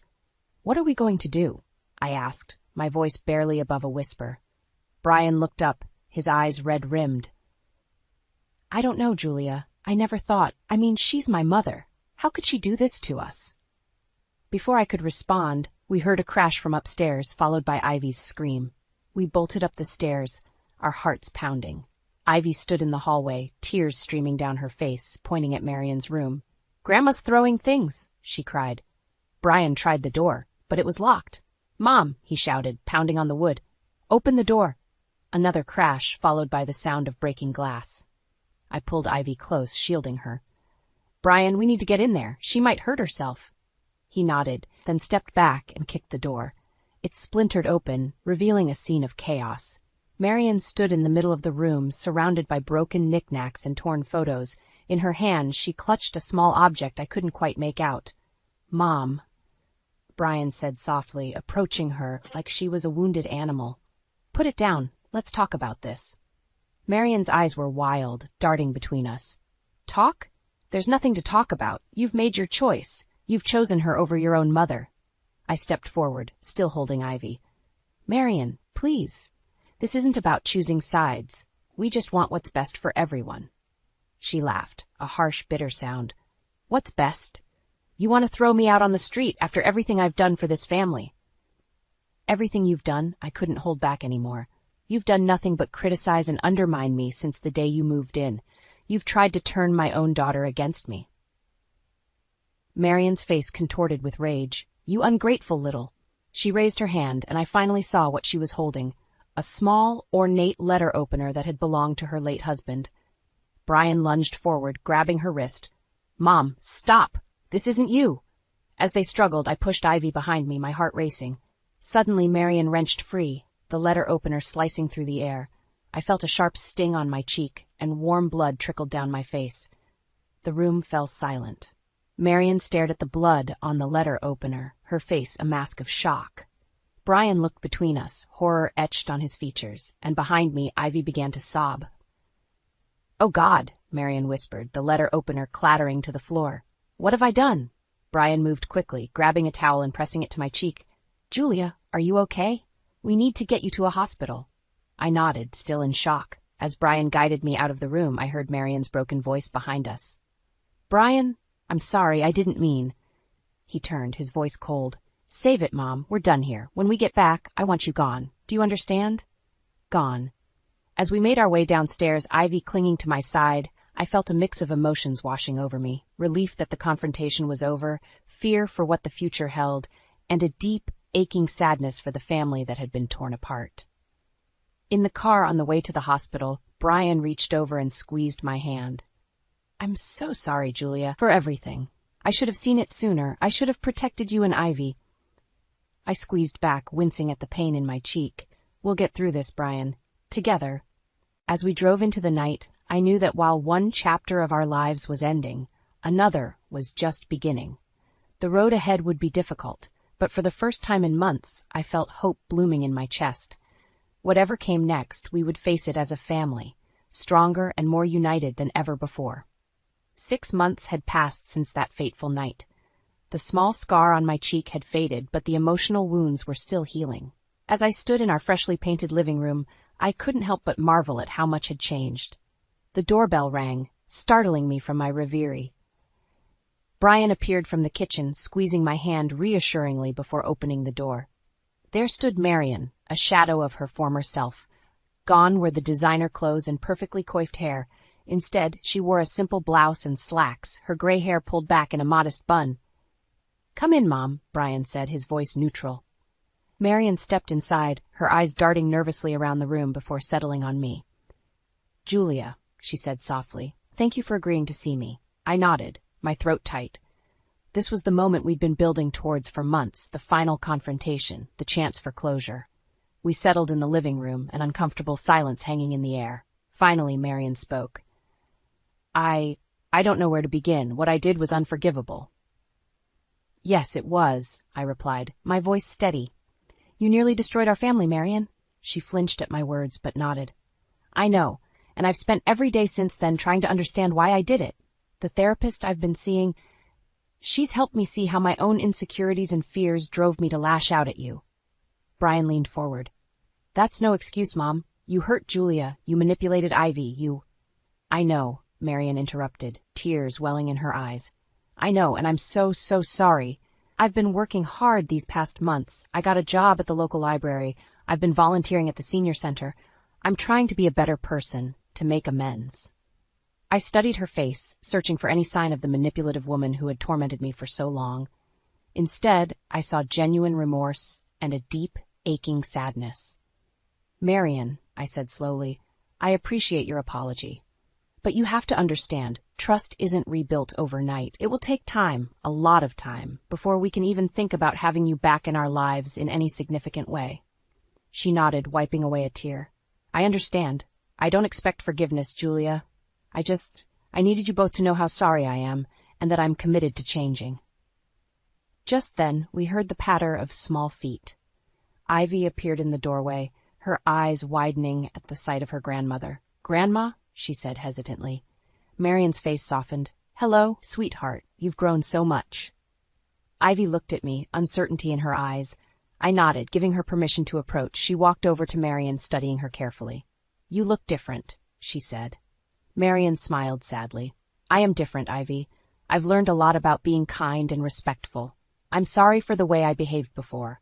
To my surprise, Ivy reached out and patted Marion's hand. "It's okay, Grandma. Mommy says everyone makes mistakes sometimes. The important thing is to learn from them." I felt a lump form in my throat at my daughter's wisdom. Brian caught my eye, a mix of pride and love in his gaze. As Marion prepared to leave, she turned to us one last time. "I know I have no right to ask this, but is there any chance someday that we might be able to start over?" Brian and I exchanged a look. After a moment, I spoke. "We can't make any promises, Marion. But if you continue on this path, if you truly commit to change, maybe, someday, we can try to build a new relationship, a healthier one." Marion nodded, a glimmer of hope in her eyes. "Thank you. That's more than I deserve." As we watched her drive away, Brian wrapped his arm around me. "You okay?" he asked softly. I leaned into him, feeling the strength of our bond. "I am. For the first time in a long time, I really am." Ivy tugged at my hand. "Can we have ice cream now?" Brian and I laughed, the tension finally breaking. As we headed to the kitchen, I realized that this wasn't just an ending, it was a new beginning. We had weathered the storm, emerged stronger, and now, finally, we could start to rebuild.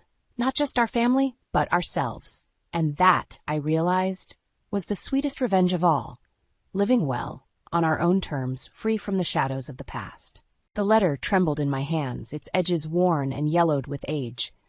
I hadn't meant to snoop, but when I saw it peeking out from beneath Dean's stack of bills, curiosity got the better of me. Now, standing in his study, my heart raced as I unfolded the paper, revealing a secret that would change everything. "Evelyn, where are you?" Dean's voice echoed from downstairs, startling me. I quickly refolded the letter and shoved it back into its hiding place. "Coming!" I called, trying to keep my voice steady as I hurried out of the room. Dean was waiting at the bottom of the stairs, car keys in hand. "I'm heading out. Dad needs his medication in an hour." "Where are you going?" I asked, unable to keep the suspicion out of my voice. He shrugged, avoiding my gaze. "Just some errands. I'll be back later." As the front door slammed behind him, I sighed and made my way to the living room, where Arthur, my father-in-law, sat in his wheelchair by the window. "Everything all right, dear?" Arthur asked, his kind eyes crinkling with concern. I forced a smile. "Of course. How are you feeling today?" "Oh, same as always. But don't change the subject. What's troubling you?" I hesitated, then sat down on the couch across from him. "Arthur, have you ever felt like there's something you don't know about your own family?" He chuckled softly. "My dear, every family has its secrets. But what's brought this on?" Before I could answer, the doorbell rang. I excused myself and went to answer it, finding Dean's Aunt Mary on the porch. "Evelyn, I hope I'm not interrupting," she said, enveloping me in a warm hug. "Not at all. Come in," I replied, grateful for her presence. Mary had always been a rock for me, especially since I'd quit my nursing job to care for Arthur full-time. As we settled in the kitchen with cups of tea, Mary studied my face. "Something's bothering you? Is it Dean again?" I nodded, feeling the weight of everything pressing down on me. "I found a letter in his study," I confessed. "I didn't read it, but, Mary, I think he's hiding something from me. And it's not just that. The way he's been acting lately, the secretive phone calls, the unexplained absences." Mary reached across the table and squeezed my hand. "Evelyn, you're one of the strongest women I know.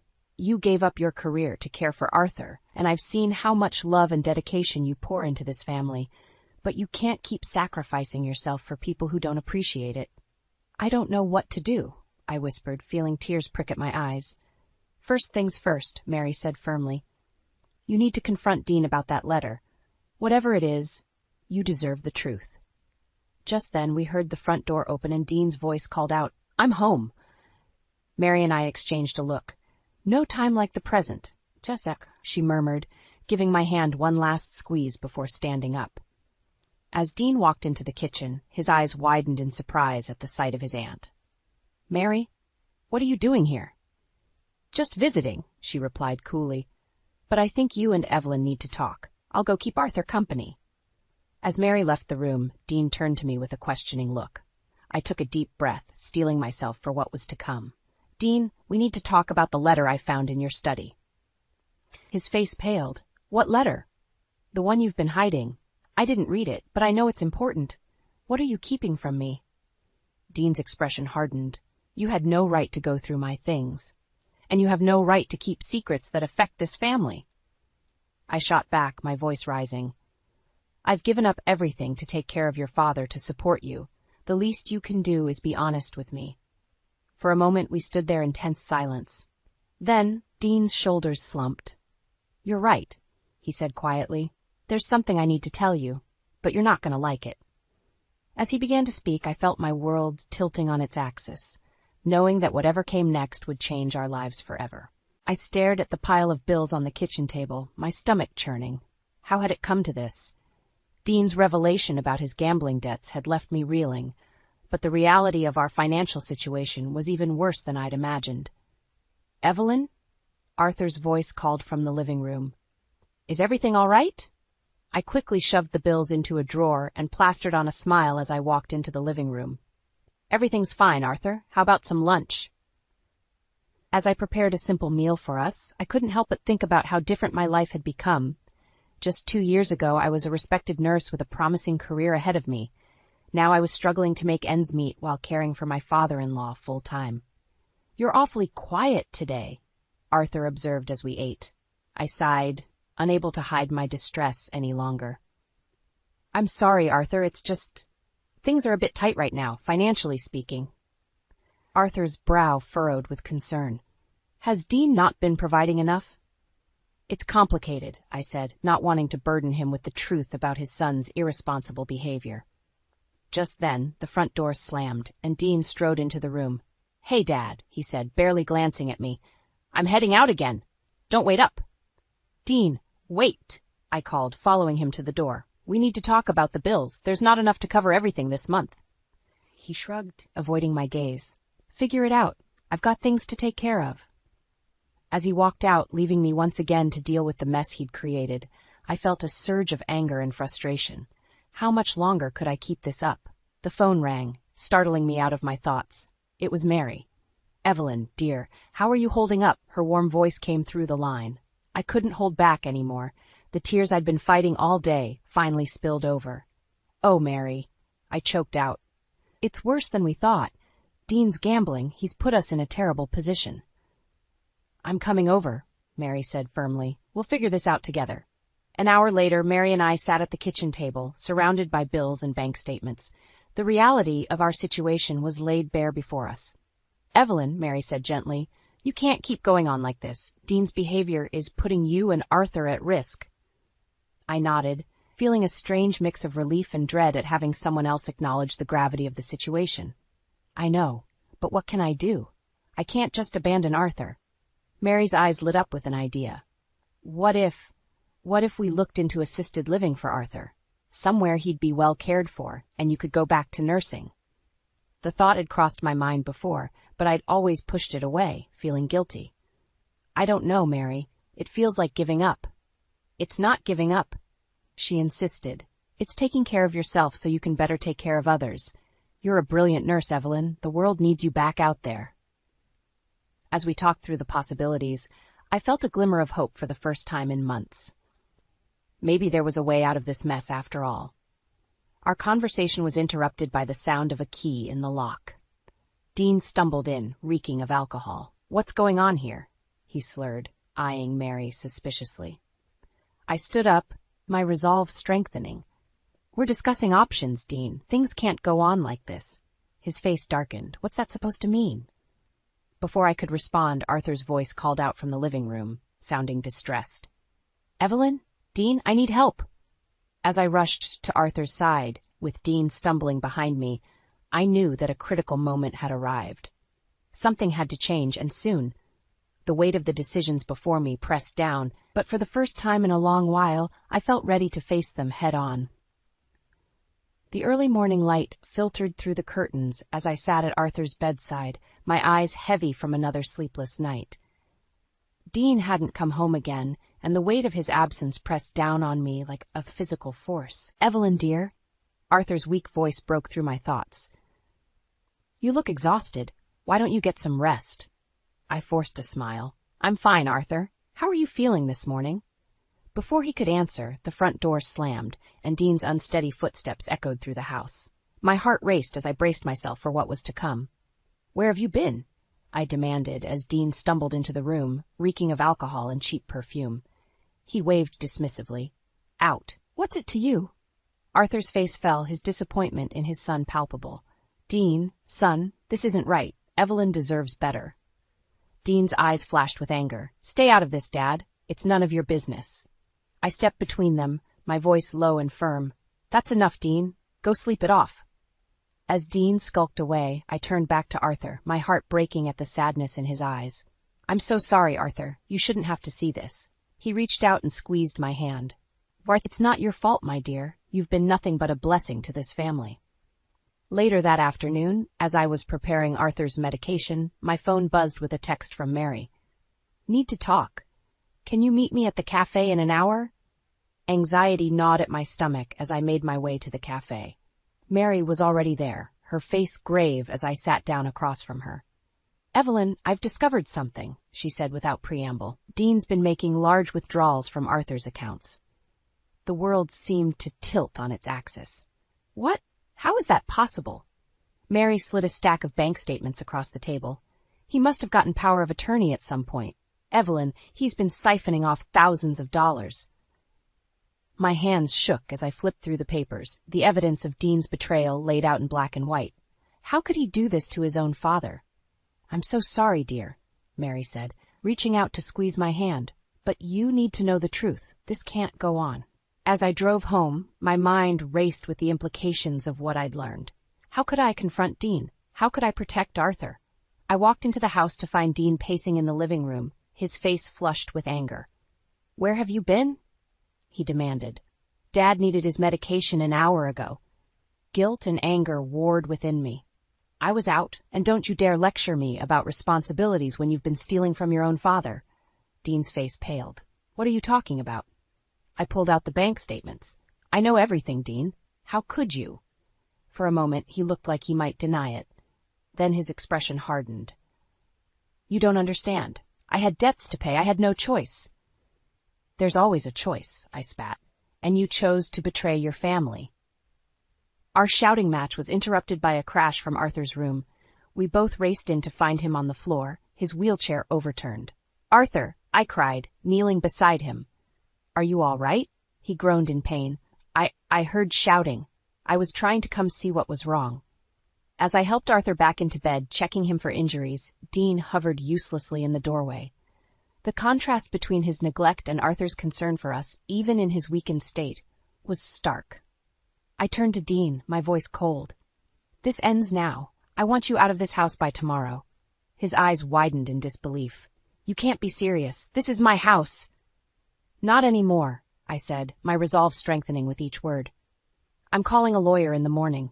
We're getting a divorce, Dean, and I'm going to make sure Arthur is protected from you. As Dean stormed out, slamming the door behind him, I sat on the edge of Arthur's bed, my hand in his. The road ahead would be difficult, but for the first time in months, I felt a glimmer of hope. Change was coming, and I was ready to face it head-on. The morning after my confrontation with Dean, I woke to an eerie silence in the house. My heart raced as I rushed to Arthur's room, fearing the worst. To my relief, he was sleeping peacefully. As I checked his vitals, I steeled myself for the day ahead. Today was the day I would meet with the divorce lawyer. I had just finished helping Arthur with his breakfast when the doorbell rang. My stomach dropped as I opened the door to find Dean standing there, looking haggard but determined. We need to talk, Evelyn, he said, pushing past me into the house. I crossed my arms, standing my ground. I have nothing to say to you, Dean. I'm meeting with a lawyer today. It's over. His face contorted with anger. You can't do this to me, to us. Think about Dad. I am thinking about Arthur, I shot back. I'm thinking about how you've been stealing from him, neglecting him. He deserves better, and so do I. Dean's eyes narrowed. You don't know what you're talking about. You have no idea what I've been dealing with. Then enlighten me, Dean, I challenged. What could possibly justify what you've done? He hesitated, then reached into his pocket and pulled out a crumpled piece of paper. With a start, I recognized it as the letter I'd found in his study weeks ago. Read it, he said, thrusting it towards me. With trembling hands, I unfolded the letter. As I read, my world tilted on its axis. It was from a woman claiming to be Dean's half-sister, the product of an affair Arthur had years ago. She was demanding money to keep quiet about the scandal. I looked up at Dean, stunned. Is this why you've been taking money from Arthur's accounts? He nodded, his shoulders sagging. I didn't know what else to do. I couldn't let this destroy Dad's reputation. But the demands kept getting bigger, and then I started gambling, thinking I could win enough to pay her off. I felt a mix of emotions, anger at Dean's deception, sympathy for the impossible situation he'd found himself in, and a deep sadness for Arthur. Why didn't you tell me? I asked softly. I was ashamed, Dean admitted. I thought I could handle it on my own, but I've made such a mess of everything. Before I could respond, we heard a crash from Arthur's room. We rushed in to find him on the floor, gasping for breath. Arthur, I cried, kneeling beside him. Dean, call an ambulance. As we waited for the paramedics, I held Arthur's hand, my mind racing. How could I leave now, knowing the truth? But how could I stay after everything that had happened? At the hospital, Mary met us in the waiting room. As Dean paced anxiously, I pulled her aside and told her everything. Oh, Evelyn, she said, her eyes filling with tears. What a terrible burden you've all been carrying. The doctor emerged, his face grave. "Mr. Thompson has had a severe stroke. The next 24 hours will be critical." As Dean broke down, I felt a strange calm settle over me. In that moment, I knew what I had to do. I approached Dean, my voice steady. "I'm not going to abandon Arthur now. But things have to change, Dean. No more secrets, no more lies. We need to face this together, for Arthur's sake." Dean looked up at me, his eyes red-rimmed. "What are you saying?" I took a deep breath. "I'm saying I'll put the divorce on hold for now, but you need to come clean about everything. To me, to Arthur when he's well enough, and to this woman claiming to be your sister. We'll figure out how to handle it together." As Dean nodded, relief and gratitude washing over his face, I felt the weight of my decision settle on my shoulders. The path ahead would be difficult, but I knew in my heart it was the right choice. For better or worse, we were family, and families face their demons together. The hospital room was eerily quiet, save for the steady beep of Arthur's heart monitor. I sat by his bedside, my hand gently clasping his, willing him to wake up. It had been 3 days since his stroke, and the doctors were cautiously optimistic about his recovery. Dean burst into the room, his face flushed with excitement. "Evelyn, I've got great news. I've found a way to fix everything." I raised an eyebrow, skeptical. "What are you talking about, Dean?" He pulled up a chair, leaning in close. "I've been in touch with a guy who can get us quick cash. We can pay off my sister, cover Dad's medical bills, and start fresh. All I need is your signature on a few documents."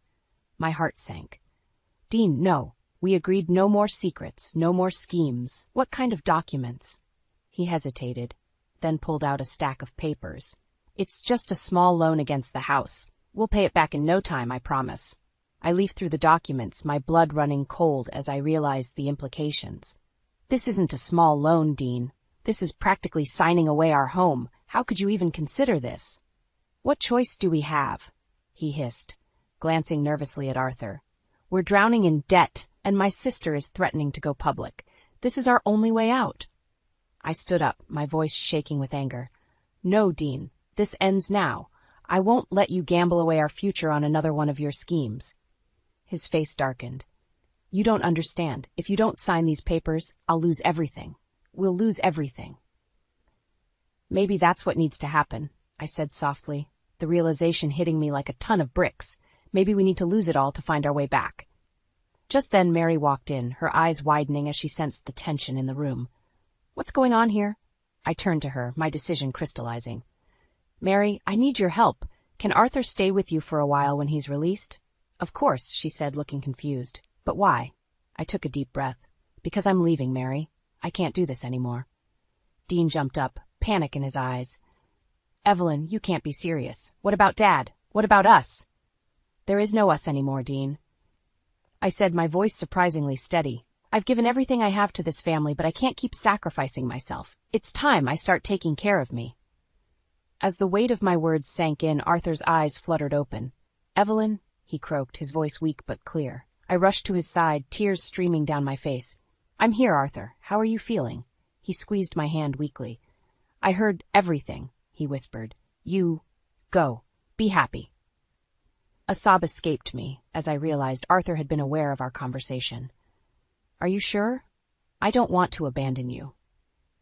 Arthur's eyes flickered to Dean, then back to me. "Not abandoning, saving yourself. Proud of you." In that moment, looking into Arthur's eyes, I found the strength I needed. I turned to Dean, my resolve firm. "I'm going to my parents' house tonight. I'll be back tomorrow to pack my things. I want a divorce, Dean, for real this time." Dean's face crumpled, but I steeled myself against the guilt. I'd made my decision, and for once I was putting myself first. As I walked out of the hospital room, Mary followed me. "Evelyn, wait. Are you sure about this?" I nodded, feeling a strange mix of sadness and liberation. "I am, Mary. It's time for me to start a new chapter. I can't keep living in the shadows of Dean's mistakes." She pulled me into a tight hug. "I'm here for you, whatever you need." As I drove to my parents' house that night, my car packed with a few essentials, I felt a glimmer of hope for the first time in years. The road ahead would be difficult, but I was ready to face it head on. It was time to reclaim my life, my career, and my happiness. And nothing, not even the love I still felt for Arthur, could hold me back anymore. The call came at 3 a.m., jolting me from a fitful sleep. Mary's voice trembled on the other end of the line. "Evelyn, you need to come to the hospital. It's Arthur." My heart raced as I threw on clothes and rushed out the door.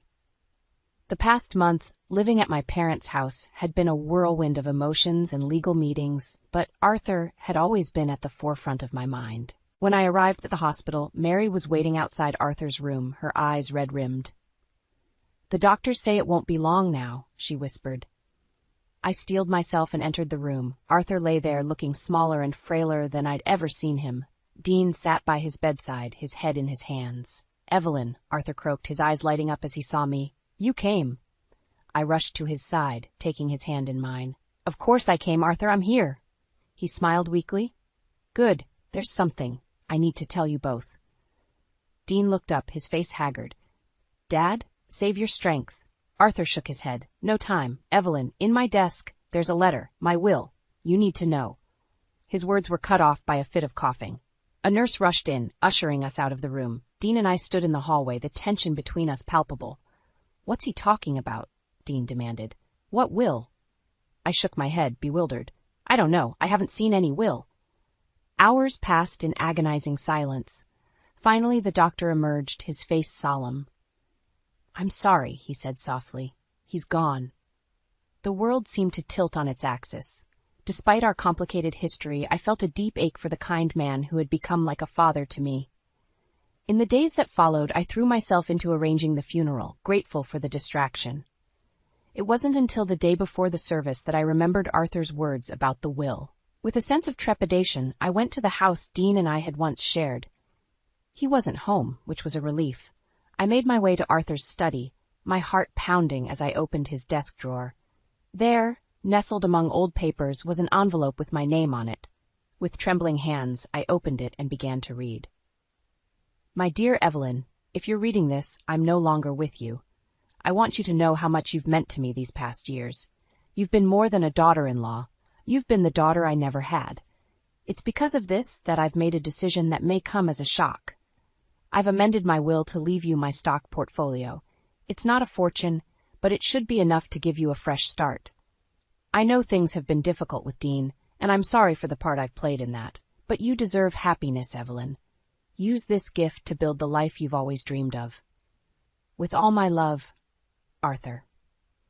I sat there, stunned, tears streaming down my face. The implications of Arthur's gift were staggering. With this inheritance, I could pay off the debts Dean had accrued, restart my nursing career, maybe even open the small clinic I'd always dreamed of. Just then, I heard the front door slam. "Evelyn," Dean's voice called out. "What are you doing here?" I quickly folded the letter and stood up, my mind racing. How would Dean react to this news? Would he try to contest the will? The thought of another legal battle made my stomach churn. As Dean's footsteps approached the study, I took a deep breath. This was it, the moment that would determine the course of my future. I had to be strong, had to stand my ground, for Arthur's sake and for my own. "Dean," I said, my voice steadier than I felt. "We need to talk. There's something you need to know about your father's will." The tension in the room was palpable as I stood face to face with Dean, Arthur's letter clutched tightly in my hand. His eyes darted between my face and the paper, a mix of confusion and suspicion etched across his features. "What's going on, Evelyn? What's this about Dad's will?" I took a deep breath, steeling myself for the storm I knew was coming. "Arthur left me his stock portfolio, Dean. He wanted me to have a fresh start." The color drained from Dean's face, replaced quickly by a flush of anger. "That's impossible. You're lying." "I'm not," I said, my voice steady despite my racing heart. "It's all here in this letter.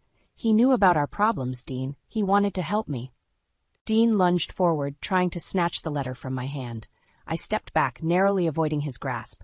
"You manipulated him," he shouted. "You turned my own father against me." "No, Dean," I said firmly. "You did that all on your own." Just then the doorbell rang. We both froze, staring at each other. After a moment, I heard Mary's voice calling from outside. "Evelyn? Dean? Are you in there?" I moved towards the door, but Dean blocked my path. "Don't you dare," he hissed. "We can't hide from this, Dean," I said, pushing past him.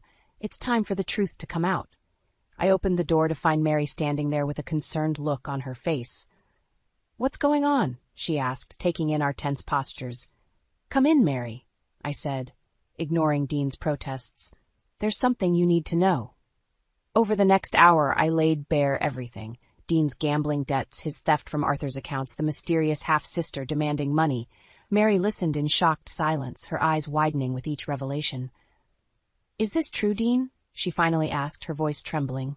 Dean's shoulders slumped in defeat. I didn't mean for it to go this far," he mumbled. Mary turned to me, her eyes filled with a mix of sorrow and admiration. "Oh, Evelyn, I had no idea you were carrying all of this. Why didn't you tell me sooner?" "I wanted to protect Arthur," I said softly. "And I guess a part of me still hoped Dean would change." Dean's head snapped up at that, his eyes blazing. "Change? You never gave me a chance, and now you're stealing my inheritance." "That's enough," Mary's voice cracked like a whip. "Dean, you've brought this on yourself. Evelyn has every right to that money after everything she's done for this family." As Dean and Mary argued, I felt a strange sense of calm wash over me. For the first time in years, I wasn't carrying the weight of Dean's secrets alone. The truth was out, and with it came a sense of liberation. Suddenly, Dean turned to me, his face contorted with desperation. "Evelyn, please, we can work this out. I'll change, I promise. Just don't take everything from me." For a moment, I faltered. Despite everything, a part of me still cared for the man I had once loved. But then I remembered Arthur's words in his letter.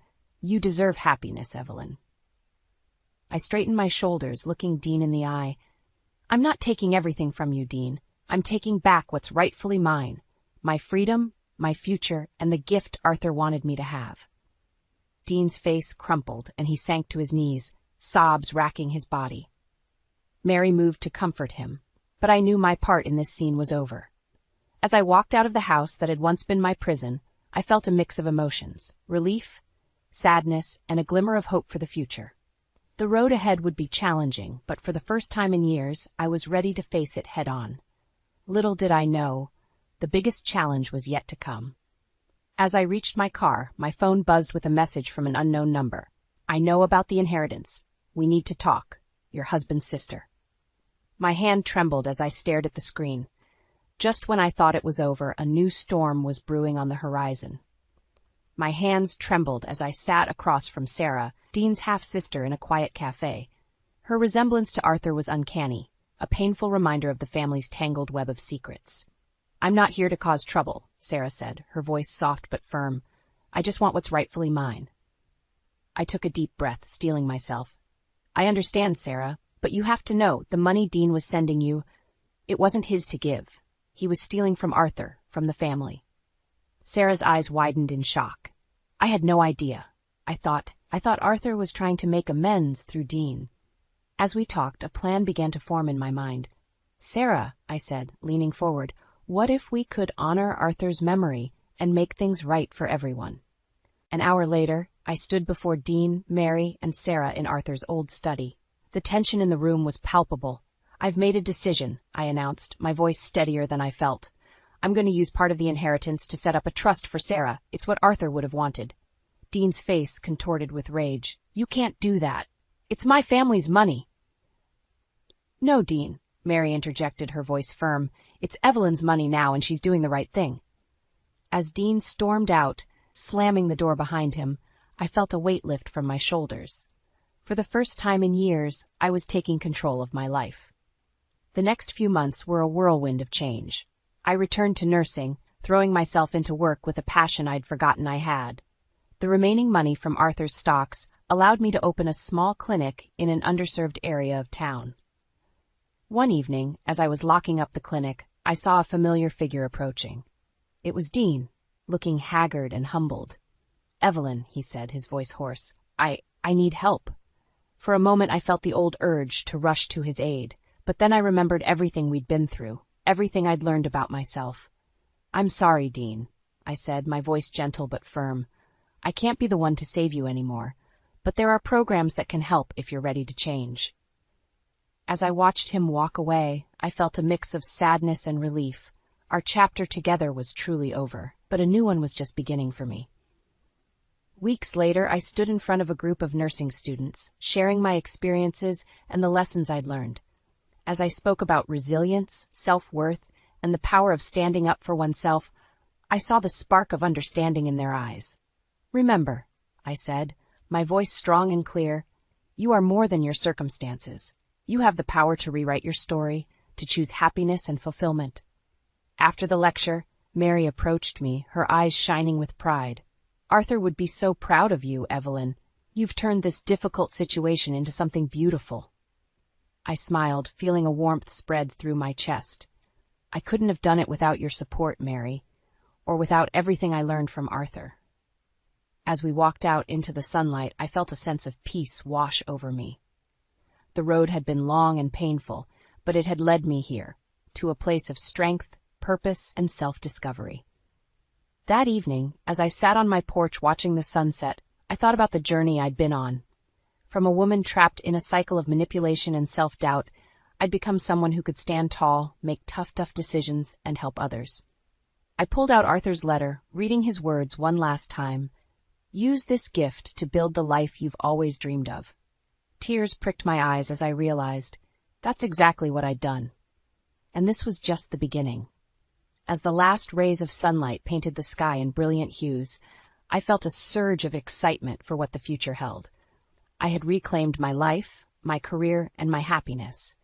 And now, with each new day, I was writing a new chapter, one filled with hope, purpose, and the unshakable knowledge that I was exactly where I was meant to be.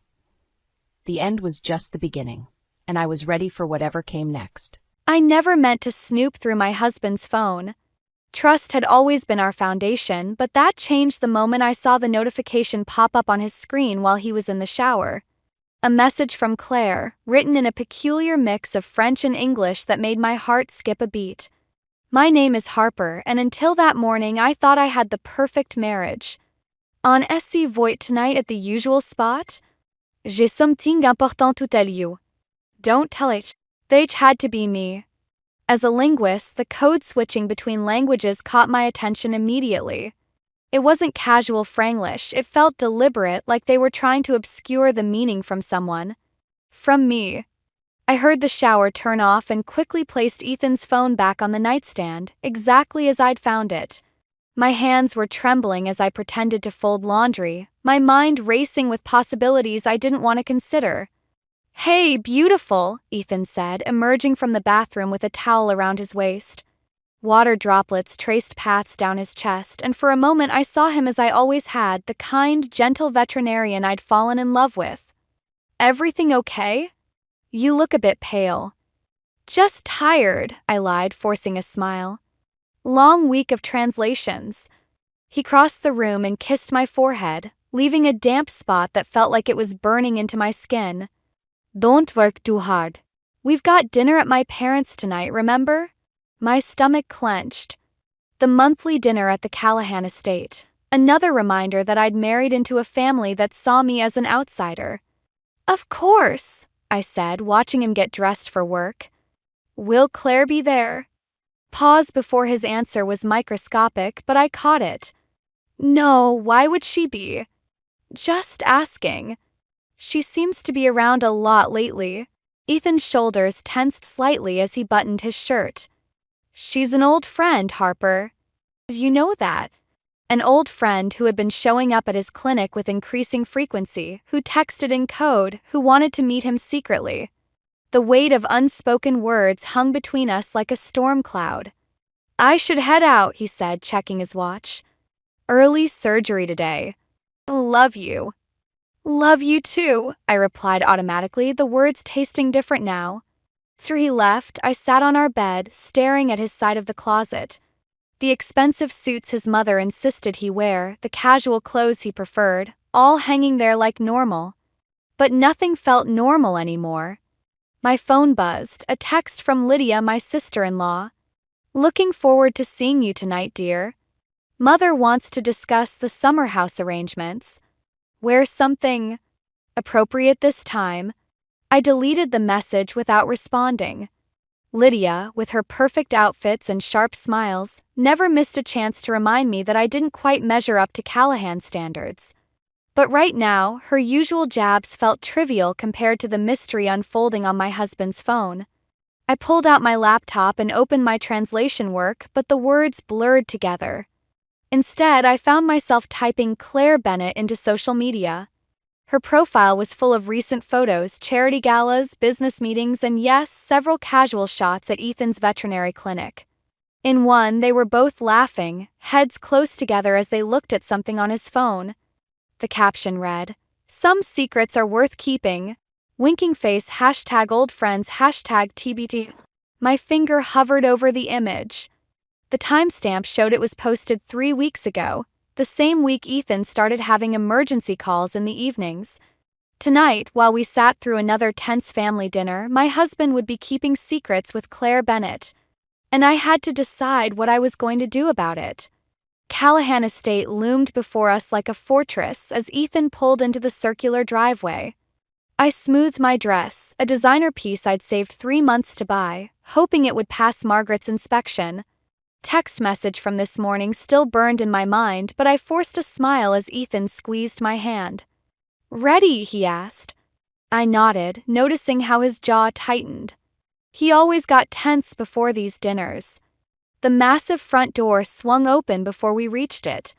Lydia stood there, perfectly coiffed in a red dress that probably cost more than my monthly salary. "You're late," she said, air-kissing my cheek.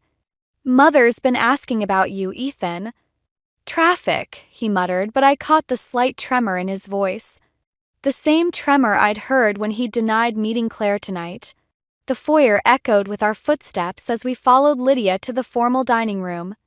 Margaret Callahan sat at the head of the table like a queen on her throne, while Thomas studied financial reports even at dinner. "Darling," Margaret said, rising to embrace Ethan. Her eyes swept over me, lingering on my dress. "Harper. Interesting choice of attire. Primebid bakaratort." The dress was perfect, I'd made sure of it. But nothing was ever good enough for Margaret Callahan. "Speaking of choices," Lydia chimed in, taking her seat, "I ran into Claire at the country club today. She mentioned something about the clinic, Ethan." My husband's fork clattered against his plate. "Just some consulting work," he said quickly. Too quickly. "Consulting?" Thomas finally looked up from his papers. "I wasn't aware the clinic needed financial consulting." "It doesn't," Ethan said, but Lydia was already talking over him. "Claire said she's helping with some exciting new developments. Didn't you want to tell everyone about that, brother dear?" The room felt suddenly airless. I watched Ethan's face, seeing the panic flash across it before he composed himself. "It's still in the early stages," he mumbled. "Well, I think it's wonderful," Margaret declared. "Claire has always had such a good head for business. Remember when you two dated in college, Ethan?" My water glass froze halfway to my lips. Dated? Ethan had never mentioned that. "Mother," Ethan warned, but Lydia was grinning like a cat with cream. "Oh, Harper didn't know?" They were quite the couple. "Everyone thought they'd end up together, didn't they, Daddy?" Thomas grunted in agreement, and I felt the room spin slightly. The secret meetings, the coded messages, the consulting work, everything shifted into a new, horrifying perspective. "It was barely 2 months," Ethan said, finally looking at me. "It wasn't serious. Serious enough that Claire still keeps that photo of you two in Paris," Lydia said innocently. "The one from your graduation trip?" I pushed my plate away, untouched. "Excuse me," I managed, standing up. "I need some air." "Harper, wait!" Ethan started to rise, but Margaret's voice cut through the tension. "Let her go, dear. Some people simply aren't built for family discussions." I fled to the garden, gulping in the cool evening air. Behind me, I heard the French doors open and close. Expecting Ethan, I turned, only to find Lydia approaching with 2 wine glasses. "Peace offering," she said, extending one to me. I took it warily, watching her settle onto a garden bench. "You know," she said, swirling her wine, "Claire's always been more our speed. The right background, the right connections. But Ethan chose you." She smiled, but it didn't reach her eyes. For now. What's that supposed to mean? Just that things change. People realize their mistakes. Thinking of which, Claire mentioned she's looking at properties in our neighborhood. Isn't that interesting? My grip tightened on the wine glass. Why are you telling me this? Lydia stood, brushing invisible dust from her dress. Consider it a friendly warning. Some battles aren't worth fighting, Harper. Especially when you've already lost. She left me there, holding a glass of wine I wouldn't drink, while somewhere across town my husband was meeting the woman he'd never told me about. The woman his family clearly wished he'd married instead of me. I pulled out my phone and opened Claire's social media again. There it was, the Paris photo Lydia mentioned, buried in her old posts. Ethan and Claire, young and laughing, the Eiffel Tower behind them. The caption read, "Some memories never fade. Red heart." My hands stopped shaking as a cold clarity settled over me. If they wanted a battle, they'd get one. The next morning, I did something I'd never done before. I followed my husband to work. Ethan's emergency call the previous night had stretched until midnight, and when he finally came home, he smelled of expensive perfume and guilt. I parked across from his veterinary clinic, watching the morning unfold through my windshield. The familiar parade of patients, dogs pulling at leashes, cats in carriers, the occasional exotic pet. But at 10:30, a sleek Mercedes pulled into the staff parking lot.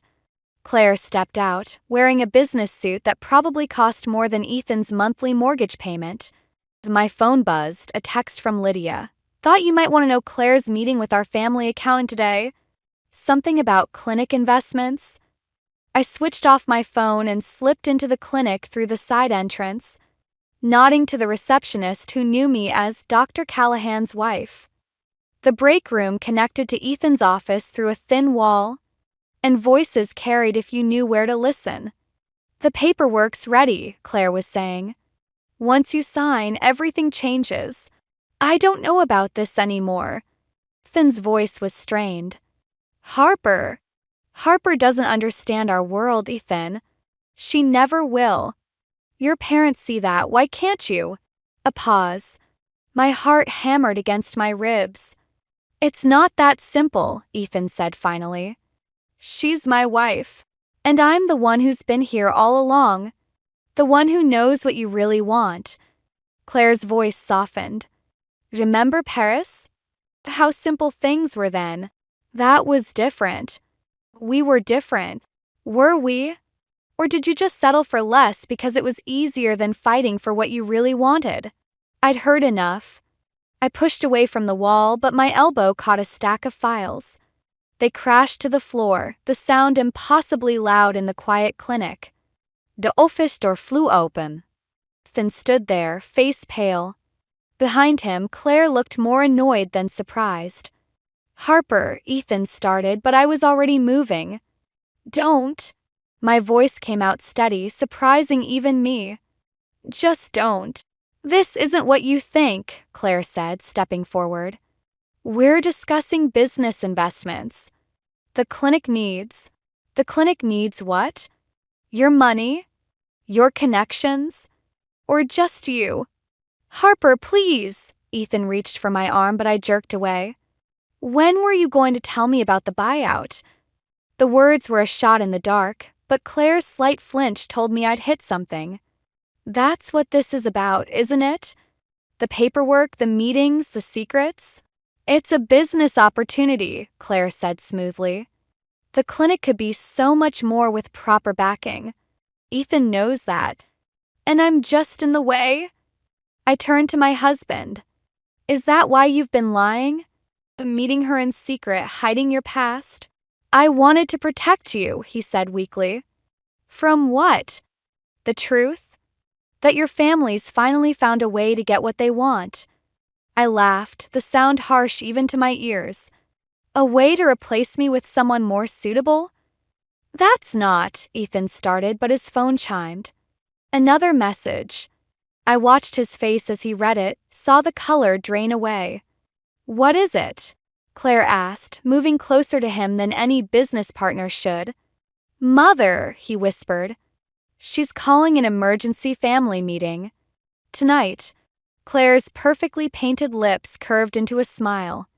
Perfect timing. We can announce the partnership then. Partnership, I repeated. The word tasted like ashes. Is that what we're calling it? I turned to leave, but Claire's voice stopped me. Harper, the clinic's future isn't personal. It's just business. I looked back at them, the golden couple from the Paris photo, standing in an office that suddenly felt like it had never been mine to share. Everything's personal with the Callahans, I said. But don't worry. I'm done playing by their rules. I walked out of the clinic, my mind already racing with possibilities. If they wanted to play hardball, fine. I had languages, codes, and secrets of my own. And unlike Claire, I had nothing left to lose. Behind me, I heard Ethan call my name, but I didn't stop. Some things, once broken, can't be fixed. They can only be avenged. I ended up at my parents' small townhouse, the only place I could think clearly anymore. Mom was grading papers at the kitchen table, her reading glasses perched on her nose, while Dad tended to his beloved orchids in the window. The familiar scene made my throat tight. I think my marriage is over, I said, dropping into a chair. Mom set down her red pen. Dad turned from his plants. Neither seemed surprised. We saw the clinic's financial records, Dad said quietly. They're public, sweetheart. Claire Bennett's company filed paperwork last week. Of course they had checked. 2 retired professors who taught me to always verify sources, to look beyond the surface meaning. I should have done the same with my marriage. The emergency family meeting is tonight, I said, staring at the worn kitchen table where I'd done my homework for years. They're going to announce the buyout. And probably more. What are you going to do? Mom asked, her academics mind already analyzing the problem. Before I could answer, my phone buzzed. A text from an unknown number. Meeting moved to Le Jardin restaurant. 7 p.m. Dress appropriately. Margaret. Le Jardin. The same restaurant where Ethan had proposed 3 years ago. The cruelty wasn't lost on me. I'm going to fight, I said, surprising myself with the certainty in my voice. But I need your help. Dad pulled a folder from his briefcase. We thought you might say that. Remember my friend in corporate law? He spread out documents across the table. Financial records, property deeds, and something that made my heart stop, incorporation papers for the clinic dated 5 years ago, before I'd even met Ethan. Claire's name is on everything, I whispered, scanning the papers. She's been involved from the beginning. There's more, Mom said gently. Check the witnesses' signatures. There it was in elegant script, Lydia Callahan. She'd known everything, had probably orchestrated it all, feeding information to Margaret while playing the concerned sister. My phone buzzed again. Ethan, where are you? We need to talk before tonight. I ignored it, focusing on the documents. The clinic's in trouble, isn't it? These numbers. Dad nodded. It's been operating at a loss for months. Claire's company has been keeping it afloat with loans. Loans that come due next week, Mom added. The timing of this partnership isn't coincidental. Another text, this time from Lydia. Wear black tonight. Suits the occasion. Face blowing a kiss. I stood up abruptly, my chair scraping against the floor. I need to go home and change. If they want a show tonight, I'll give them one. Harper, Mom called as I reached the door. Remember what I taught you about translations? I paused. That the true meaning isn't always in the words themselves? She smiled sadly. Sometimes the story we think we're reading isn't the one being told. At home, I found Ethan waiting. He looked terrible, his usual confidence replaced by something closer to desperation. I can explain everything, he started. Can you explain Paris? I interrupted. Or the incorporation papers. Or how your clinic's been secretly owned by Claire's company since before we met. He flinched. How did you? It doesn't matter. What matters is tonight. Are you going to tell them you're choosing me, or should I not bother showing up? Harper, please. Clinic is everything to me. Without Claire's help, you might have had to stand up to your family years ago. I moved past him toward our bedroom. The meetings at Le Jardin now. Your mother's idea, I assume. His silence was answer enough. I pulled out the dress I'd been saving for our anniversary, deep red, not the black Lydia suggested. One last question, Ethan. That night you proposed at Le Jardin, was that your idea? Or was that orchestrated too? He couldn't meet my eyes. I'll pick you up at 6:30. Don't bother, I said, laying out the dress. Il mi ayudar. I have a stop to make first. As he left, I opened my laptop and pulled up the translation project I'd been working on. Legal documents, as it happened. I might not have Claire's money or Lydia's social connections, but I had something they didn't, the ability to read between the lines. And tonight, every single truth was coming out. Le Jardin's crystal chandeliers cast a deceptively warm glow over the private dining room. I arrived 15 minutes early, my red dress a deliberate rebellion against Lydia's black dress directive. The maitre d' recognized me immediately. Madam Callahan, your party is... It's still Winslow, I corrected, scanning the room. Empty, except for one person, Claire, wearing a perfectly tailored black dress, examining a document at the head of the table. She looked up, unsurprised. Harper. Early as usual. Interesting choice of venue, I said, taking the seat opposite her. Was this where you and Ethan planned everything? Back when you first invested in his clinic. Her perfectly manicured fingers tapped the document. You've done your homework. But you're missing crucial pieces of the puzzle. Like what? The part where you've been manipulating him for years? Or how Lydia helped you do it? Claire's laugh was surprisingly genuine. You think I'm the villain here? Sweetheart, I'm just cleaning up Lydia's mess. As usual. Before I could respond, the door opened. Lydia swept in, followed by Margaret and Thomas. Finn trailed behind, looking trapped. Harper, Margaret's voice could have frozen champagne. That dress is... bold. Like your choice of restaurant? I smiled, noting how Lydia positioned herself between Ethan and me. Actually, Claire stood, I chose the venue. For symmetry.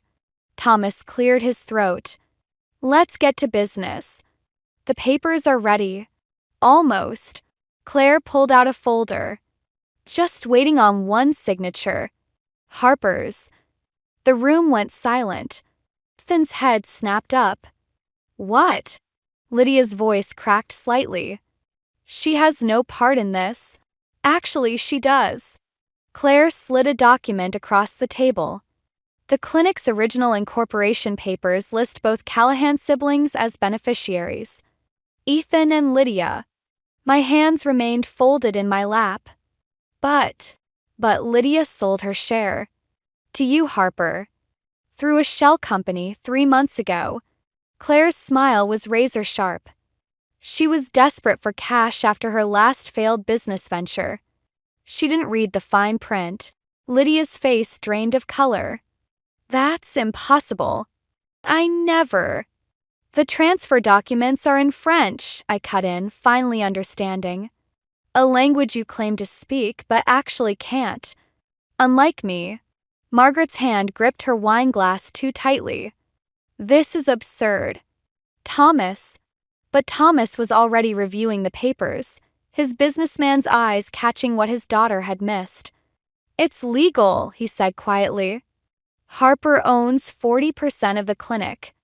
Without her signature, there can be no buyout. Finn stared at me, then at his sister. Lydia, what did you do? What she always does, I said, standing. She overplayed her hand. Those late-night calls you thought were between Ethan and Claire? They were Lydia, begging Claire to cover her gambling debts. You little, Lydia lunged forward, but Claire caught her arm. Enough, Claire snapped. This ends now. Harper, name your price. I pulled out my own document. Already done.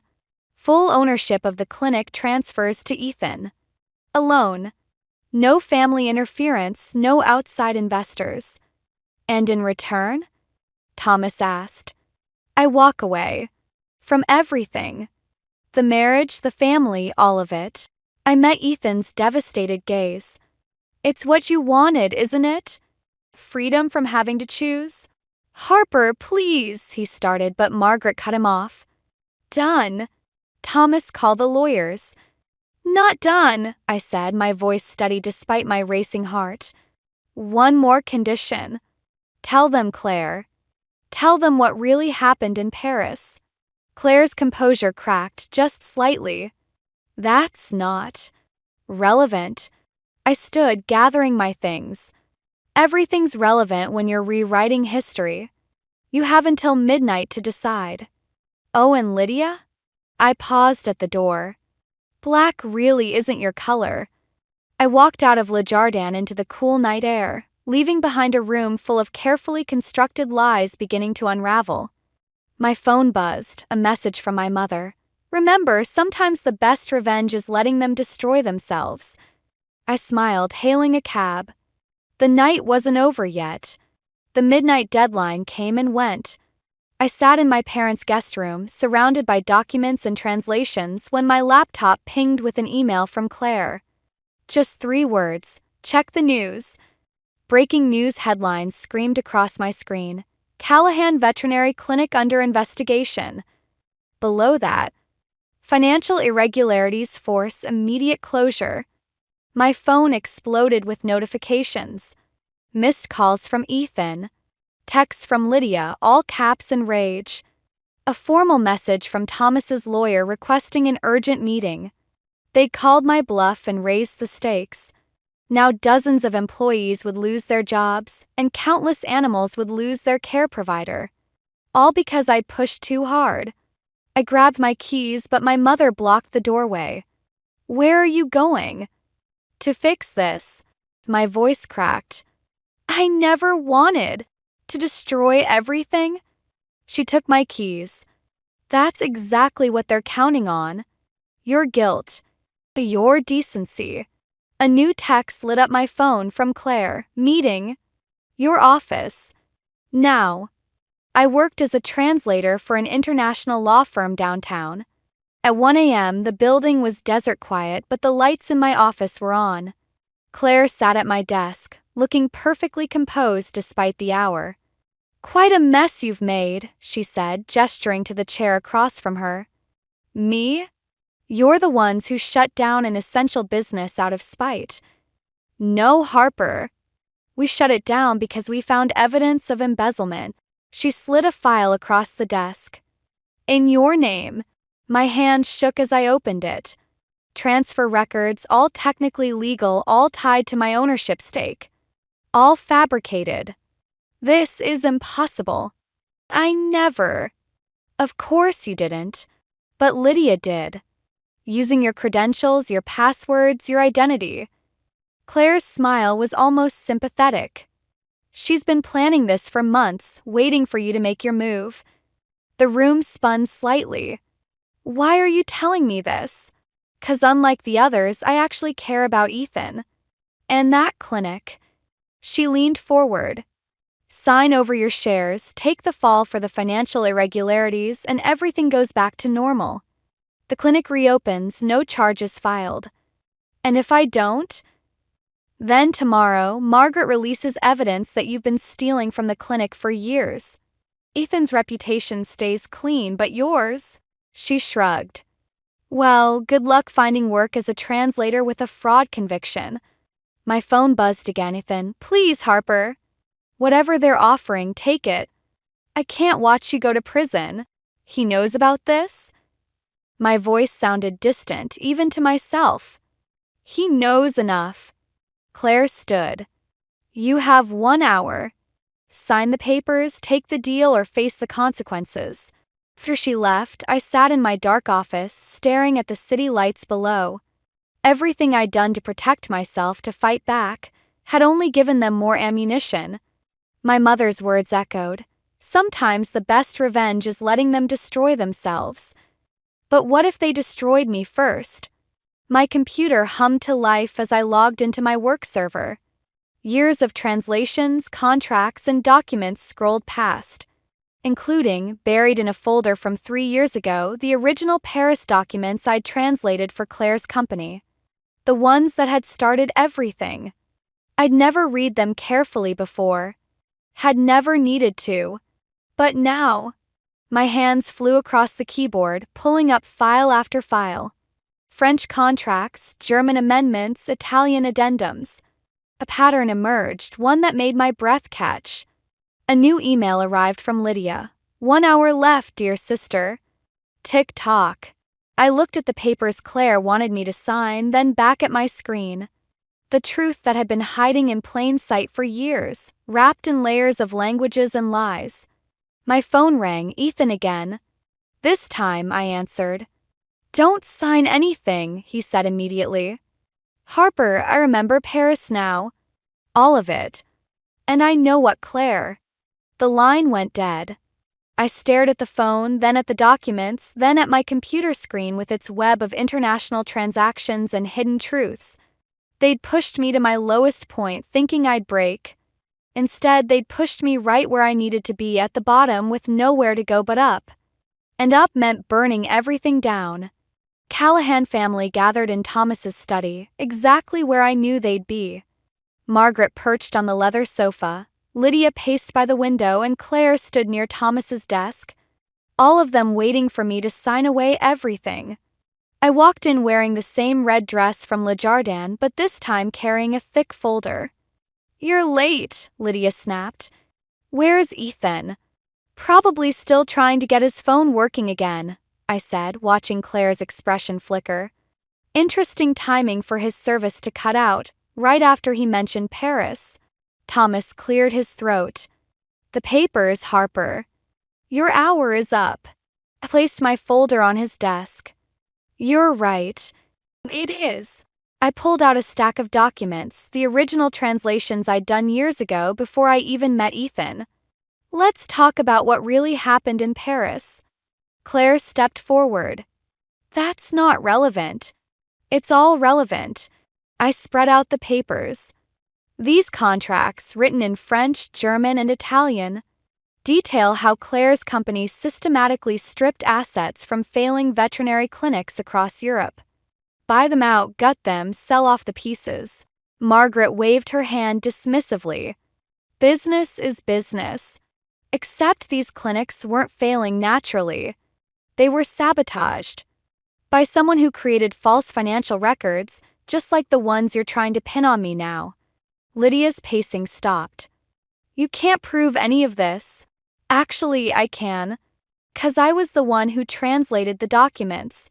I just never knew what they were for. Until now. I turned to Thomas. Did you know Claire's company is under investigation in 3 countries? That's why she needs the clinic, to hide money before the authorities freeze her assets. Enough. Claire's composure craquée. Sign the papers or go to jail. Those are your options. No, Ethan's voice came from the doorway. He looked disheveled but determined. Those aren't her options. Ethan, Margaret started, but he cut her off. I remember Paris now, Claire. You didn't just break my heart, you stole my original business plan. The one I showed you the night before you disappeared. He moved to stand beside me. The plan Harper found in your company's files, written in my handwriting, dated 3 years before you claimed it was yours. Claire's face went white. That's not the truth. I finished. Like how you've been using Lydia's gambling debts to manipulate her. Or how you convinced Margaret that I was trying to ruin the family name when you were the one destroying it. I did what I had to do, Claire said, her voice hard. This family needed saving from people like you. No, Thomas spoke finally, studying the documents on his desk. We needed saving from people like you. He pressed a button on his phone. Send them in. The study door opened again. 2 serious-looking men in suits entered, showing federal badges. Miss Bennett, one said. We'd like to ask you some questions about your company's international holdings. Everything happened quickly after that. Claire's arrest, Lydia's breakdown, confessing everything, Margaret's shocked silence as her perfect world crumbled. Through it all, Ethan held my hand. "I'm so sorry," he whispered as we watched the agents lead Claire away. "I should have seen it sooner. Should have stood up to them." "We both should have seen a lot of things," I said, squeezing his hand. "But we see each other now." Thomas approached us, looking older than I'd ever seen him. "The clinic," he said gruffly. "It needs to reopen. People depend on it." He held out a pen. "Sign these." The real ones this time. Papers transferred full ownership to Ethan and me. No strings, no hidden clauses. "Why?" I asked. "Because sometimes," he glanced at Margaret, still sitting shell-shocked on the sofa, "family isn't about control. It's about trust." He turned to Ethan. "Something I forgot a long time ago." Lydia stood alone by the window, watching Claire's car disappear down the driveway. "What happens now?" "Now," I said, taking the pen from Thomas, "we rebuild. All of us." I signed the papers, then offered the pen to her. "Starting with the truth." She took it with trembling fingers, and as she signed, I saw something I'd never seen before in her eyes: hope. Side, the sun was rising over the Callahan estate. A new day, a new beginning. Not everything was fixed, but at least now we were facing it together. And that was a truth worth fighting for. 6 months later, I stood in the newly renovated clinic, watching Ethan perform surgery through the observation window. His hands moved with confident precision, healing a German shepherd that had been hit by a car. The dog's owner, a young girl, waited anxiously in reception, just as I had waited through my own storm of uncertainty. Clinic had changed. We'd kept the Callahan name but reimagined everything else. The walls now displayed framed translations of healing words from different languages: courage, hope, renewal.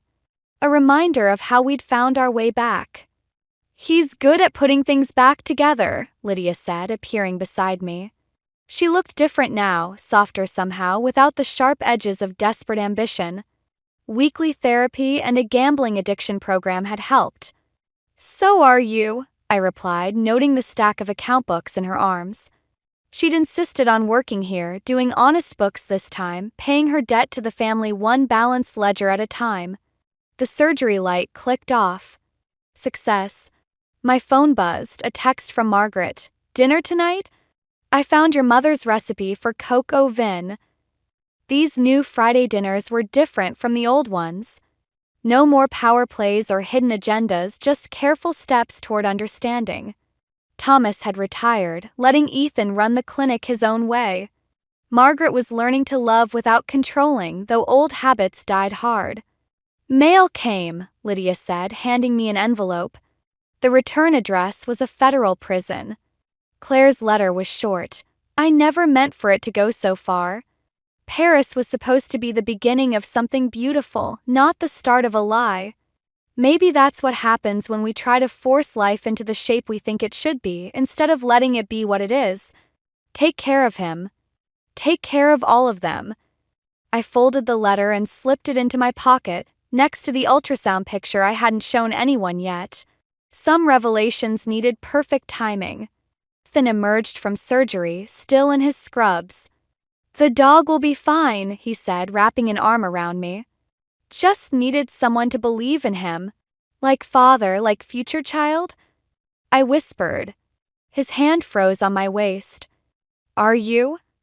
I nodded, watching joy spread across his face, pure and untainted by anyone else's expectations. Lydia squealed and hugged us both, then quickly composed herself. "I'll reschedule your afternoon appointments," she said, wiping her eyes as she hurried away. Later that night, as we walked home to our new house, modest but ours, Ethan stopped suddenly. "I found something in the old clinic files," he said.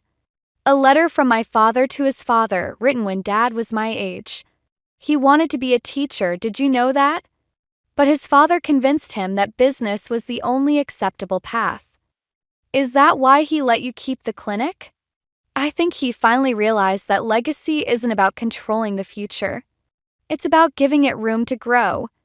We reached our front door, but I paused before going in. The moon hung full and bright, like the night I'd found that first text message in French. Everything had changed since then, and nothing. Do you ever regret it? I asked. Choosing this life over the one they planned for you? Ethan touched my still flat stomach, his answer in the gentleness of his hands. I chose love, he said simply. Everything else just fell into place. Inside, I had translations waiting, honest work for honest pay. Tomorrow, we'd have dinner with both our families, all the sharp edges slowly smoothing into something new and real. And in 7 months, we'd add another chapter to our story. My mother had been right about revenge. Sometimes the best revenge isn't about destroying your enemies, but about building something so beautiful that their shadows can't touch it. I hung my red dress in the back of the closet. I wouldn't need it anymore, but I'd keep it, a reminder that sometimes you have to fight for your happy ending, even if the battle leaves a few scars. Some things, after all, are worth the price of admission.